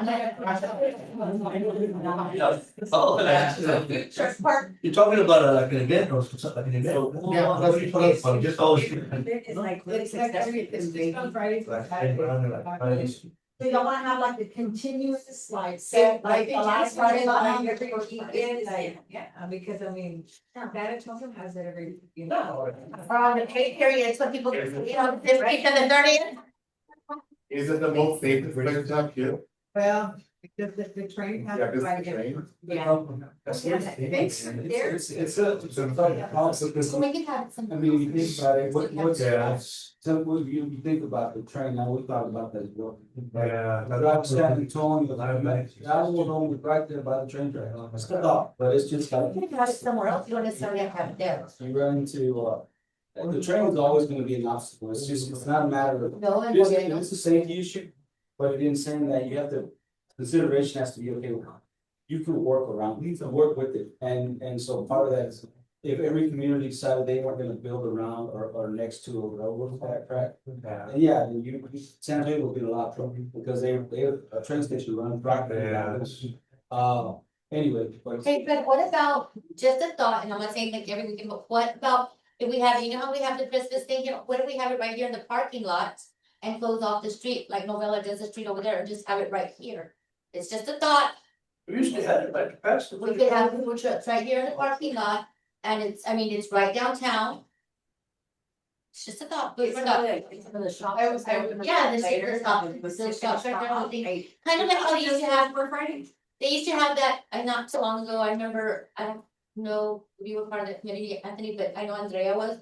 When they would do it and then they'd bring some of the kids to perform on, right there in the. There was also the that street. committee that, I know Mr. and Mrs. Hernandez, looking at others, they were doing. Yesterday at Market Days, I think it was, right? That's what I'm talking about, That's that, alive. Yes. that would be, that's a good idea to bring. And then you have the shops open and they can go into your shops and buy.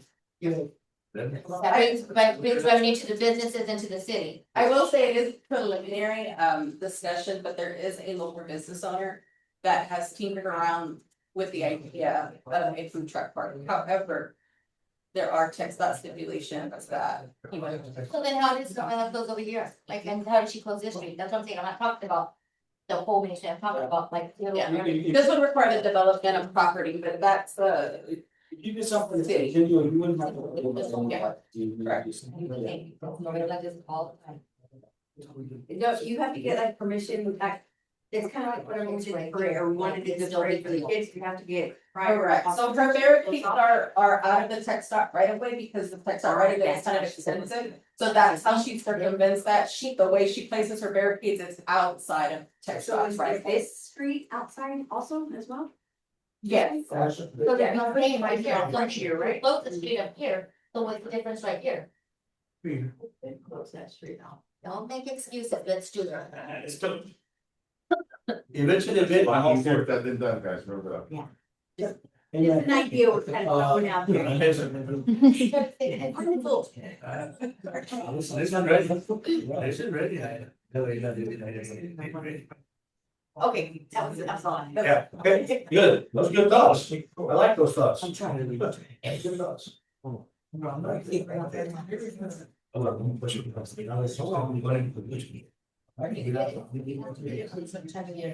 evening, Mayor and Council. Yeah, I apologize. I went to training back to back and then I came back and you asked me a question that I wouldn't have answered for you anyway, but yeah, just so you know, on that case. But I'm gonna go over the OCA report, but before that, I just want to commend the PD, and I don't know if Trevino's been on there. Thank you, on. And Flores, he's been on, that's wonderful, because I saw an officer open the door for a young lady to go into a restaurant, and I thought that was just great. Then I also commended her department, I even called, well, I called him Mr. Salinas, but I even called and talked to him and told him I saw they were out there at the Walmart giving out supplies and taking them in for the kids, and I think that affirmation is so important for the city, and you know, regardless of, you know, we know that reality is reality, but if we show that kindness and we show that type of compassion, I think it's something that I think that when I relate to Trevino here, I totally agree that our purpose is to serve, be servants for the people, and that is really important, but I'm also a realist, and I know that there are things we have to follow the laws, and I agree with that too. Okay, so I'm gonna go over this, you'll also have these 3 pages here, correct, and plus the report, okay, so. In a briefing, for this month, well, excuse me, in July, apologize. We had a total cases pending for the month of 4,514, and this is where I'm at here. And then I'll go over this briefly real quick, because I know some of y'all really like that page. Parking 34, active cases 1,336. We had an active cases of 3,178. Now, what happens a lot, and just to give y'all an example, we get, here's an example, and it's a change too also, go to the training, all of a sudden I'm giving them credit for $15, $18.50, now it's $18.75 for community service. But also, Mr. Lucio had a great idea. He sat down, we kind of talked a little bit. I don't know where I was at, but he dropped off this letter and I read it. And that initiative for the beautification and getting into work on the community service for the city is perfect. And that's what we're targeting. And we'll still discuss that because there's other factors, but I love where it's going on, what you brought up. And, you know, I know that they need to come in order to do that. That's right. But the other thing too that I find really interesting is they're like, oh yeah, I'm gonna do community service, and then all of a sudden I can't find them. And you know, here we go, full circle chase and tell, but that's another issue. Okay, and then also, we look at a total number of cases on the docket was 1,405. And if you continue to go down, we have a total amount of dismissed, and here's the other one that goes on compliances. Let's say you get a citation for an expired, like, you know, inspection sticker, where we go out. Within those 20 days you come in, we're gonna take care of it, and we're gonna take care of you because you're doing the right thing, so you're gonna pay court costs with a $10 fee. So it's taken care of. So sometimes people panic because they get the collections call, and that's gonna be the big one. That's the one that everybody's like, oh my God, I got a letter in the mail and they're gonna pick me up, Judge, and I'm sitting there and I listen to them and I understand what they're saying. But at the end of the day, you've had every opportunity to come in and see us or to make it right. And as we're talking about cell phones and everything else, it's just a phone call away. So anyway, those are the things for basically what we're targeting. So if you go to page 5, because I'm not gonna sit here and I'm not a Baptist preacher, but I'll tell you what it says here. It says the total amount here that we ended up getting was $13,022.27. Of course, kept by the city was $7,097.05, and then we got the state is $5,925.22. But here's the factor, these are the pages we want to look at. We want to look at Judge, I want to look at the dismissal summary. I want to see this. I want to see when you have IOJ interest of justice, that's discretionary. It could be something that's fairness to that person. It could be something that is a technical, maybe there's something wrong technically that's not right with that case. So then we will have a motion to dismiss because we're not adhering to the law. We have to be right, going back to that. But you can see where it says compliances, that's the tent, guy shows up, gets a ticket for tent. Judge, I always get pulled over for the tent. What do I do? What do I do? I said, hey, first of all, before we talk about anything else, how are you gonna plead? Well, I'm not gonna plead. I'm pleading not guilty. Okay, then we'll push it to the prosecutor. She comes in, does a great job. And we go back and we look at the tent and there's a remedy. They take it off or they replace it. Some people also buy vehicles with heavy tent. And they don't realize that until it's done. So we're not picking on you, but we're supporting what we need to do. And then the other one too is a PD letter. That's a big one. That's why when they come in before we get the citation, I always tell them, wait a minute. Well, I want to take care of it, Judge. I said, but how about if you get a PD letter? Well, what is that? Well, that's a letter saying that there was a mistake on the citation and we want to go ahead and waive it. But wait a minute, I already processed you and I gave you so many hours of community service, or you have a fine. So now we're chasing tail, see what I'm saying? So we want to make sure everything is done correctly, and the clerk does a great job with that, in fairness to her. Okay, and the next page here, which I'm gonna end with, is this one here. So we can see, because I want y'all to see the numbers. For 2006, right now, of July, from January to July total, I know it's hard to read and it's blue, and I know I wear glasses. But I wanna say that says $101,147 that we've accrued from January from the collections. But when you look at the GHS warrant roundup, that's huge. When they get those letters, they're breaking the doors down, or we have open court, there's lines of people. But I think the most important thing is, it's not I got you, it's being accountable and paying for what you have to pay. When somebody comes in that door and they had a ticket in 2024. And they don't show up for court, not once, but twice, and they don't even answer the phone. You know, unfortunately today, I had a young lady with 3 of those. She's walking out owing us $1,200. But you know what? I'm gonna give you extra time to pay, you're gonna pay it, you're gonna be okay. So those are things I cannot, it's already in collections, I'm not gonna call Omni and say, hey, by the way, can y'all drop this fee? No, that's not the way it works.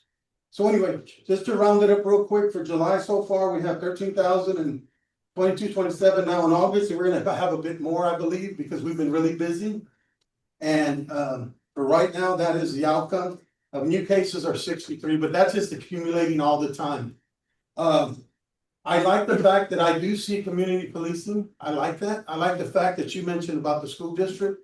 I went by there. I have a couple of friends there that are working there. I'm excited for that. And I really enjoy the fact all the hard work that both of these ladies here, and especially our city manager, I see it every day. And I'm not advocating for them. I'm just being real and telling you that they are working, and it's a lot of work. I appreciate it. Any questions about any? Anybody any questions? No. Okay, Judge. Thank you, Judge. Any more comments, reports? Come on, you can tell us where the first festival is gonna be at. What street we're gonna be at first? What sidewalks? Looks like Centennial Court. It's a problem, have to be done themselves, they're ready. There were. Said you should be in support, I said, already, you don't expect that anymore. We spoken about, I'm gonna jump a bit, but on the tails of what you were talking about, the food truck deal, we have spoken about, setting some, dates for sidewalk. On downtown, so we have talked about that, so we're gonna do that for the remaining of the year, remainder of the year. And I can try that at Centennial Park, because I do get a lot of, food truck, just vendors from out of town that call and ask. Valentine, Winfield Smith's, then I'm sorry. But. Put a stage out there, put a little stage out there to have a little band. See, that was growing. Are they paying for a DJ? Oh, for a DJ or something? Something small. Yeah, then what she make? I think what I know the question was coming about, one of the things that we were, I say not sure, but we work on is our ordinances as it relates to people doing things on sidewalks. Okay, so we look at that, and what use our city attorney knows to see what are the conditions are. There's things that TxDOT will allow and not allow us to do, but we can do things on city sidewalks, okay, in city alleys, that's less than the city. So we just need to, there was some interesting questions that we're looking at, even with the speaking to Crystal and community development. I don't know the last time we revisited some of these things, consumption of alcohol. Because if we don't advocate for consumption of alcohol and saying that, as y'all know, there's other communities that allow for consumption of alcohol and on the right of ways. And if that, so we're not the first. I'm not saying that that's what we're gonna do, but I'm saying it's something that we need to reconsider and look at. Same thing for consumption, we allow for consumption of alcohol at our parks, but just certain Special events. But again, those are some considerations that we probably hasn't been looked at probably since the 1950s. Maybe 80s, maybe I'm spitballing a little bit, I'm kind of guessing, but we are gonna look at it. And again, I don't know, that was where she was going with some of this, but yes. So that's something that we had actually, Priscilla and Karen Graff and I had spoken about earlier because they wanted to try it, you know, how they have the sidewalks out here a couple of weeks ago. But she wanted to try and see if there was any appeal to anybody. And then after that, we were gonna sit and, because it goes back and forth between either doing like market days, which comes with a little bit more text out approval and all that big bit, and then and also more work for maybe the city employees at off-time hours to something smaller, like on the sidewalk. Keep it a little smaller, and then if we get that much feedback, then maybe we'll choose but not as often as the sidewalk sells. Something like that. Just the local businesses. Yes, and the whole food part, like Crystal said, that gentleman, that business owner had, we had spoken about that. I made a suggestion, about his property, that's something that would interest the local people, so I know that he contacted Crystal to see what it would take to get that going. And that's a great location, the property. So what property is it? I didn't say which property. Oh, yeah. It is on the tech stock. Yes. Right, okay, so Yeah. that's the whole other. Yeah. Oh, okay. So he wants to clear all that up. Yes. So we had thought about that, just to leave that as that, because that does take a lot of interest. A lot of people have that interest. Yeah. So that's been kind of in the works too, so. Those are things that yes, we have work. We do work on and we do look into, it just takes. What has to happen with the city and the ordinances and all of it. That's so yes, we do have that in the docs. But I have the report, I have more expenses in there because that took the 4th of July expenses. The majority of the 4th of July expenses, but if anybody has any questions, Question, Juanita? No. Okay, get ready, honey, get ready. Get ready. All right. Review bills paid, well, they gotta be paid regardless, right? So I hear a motion.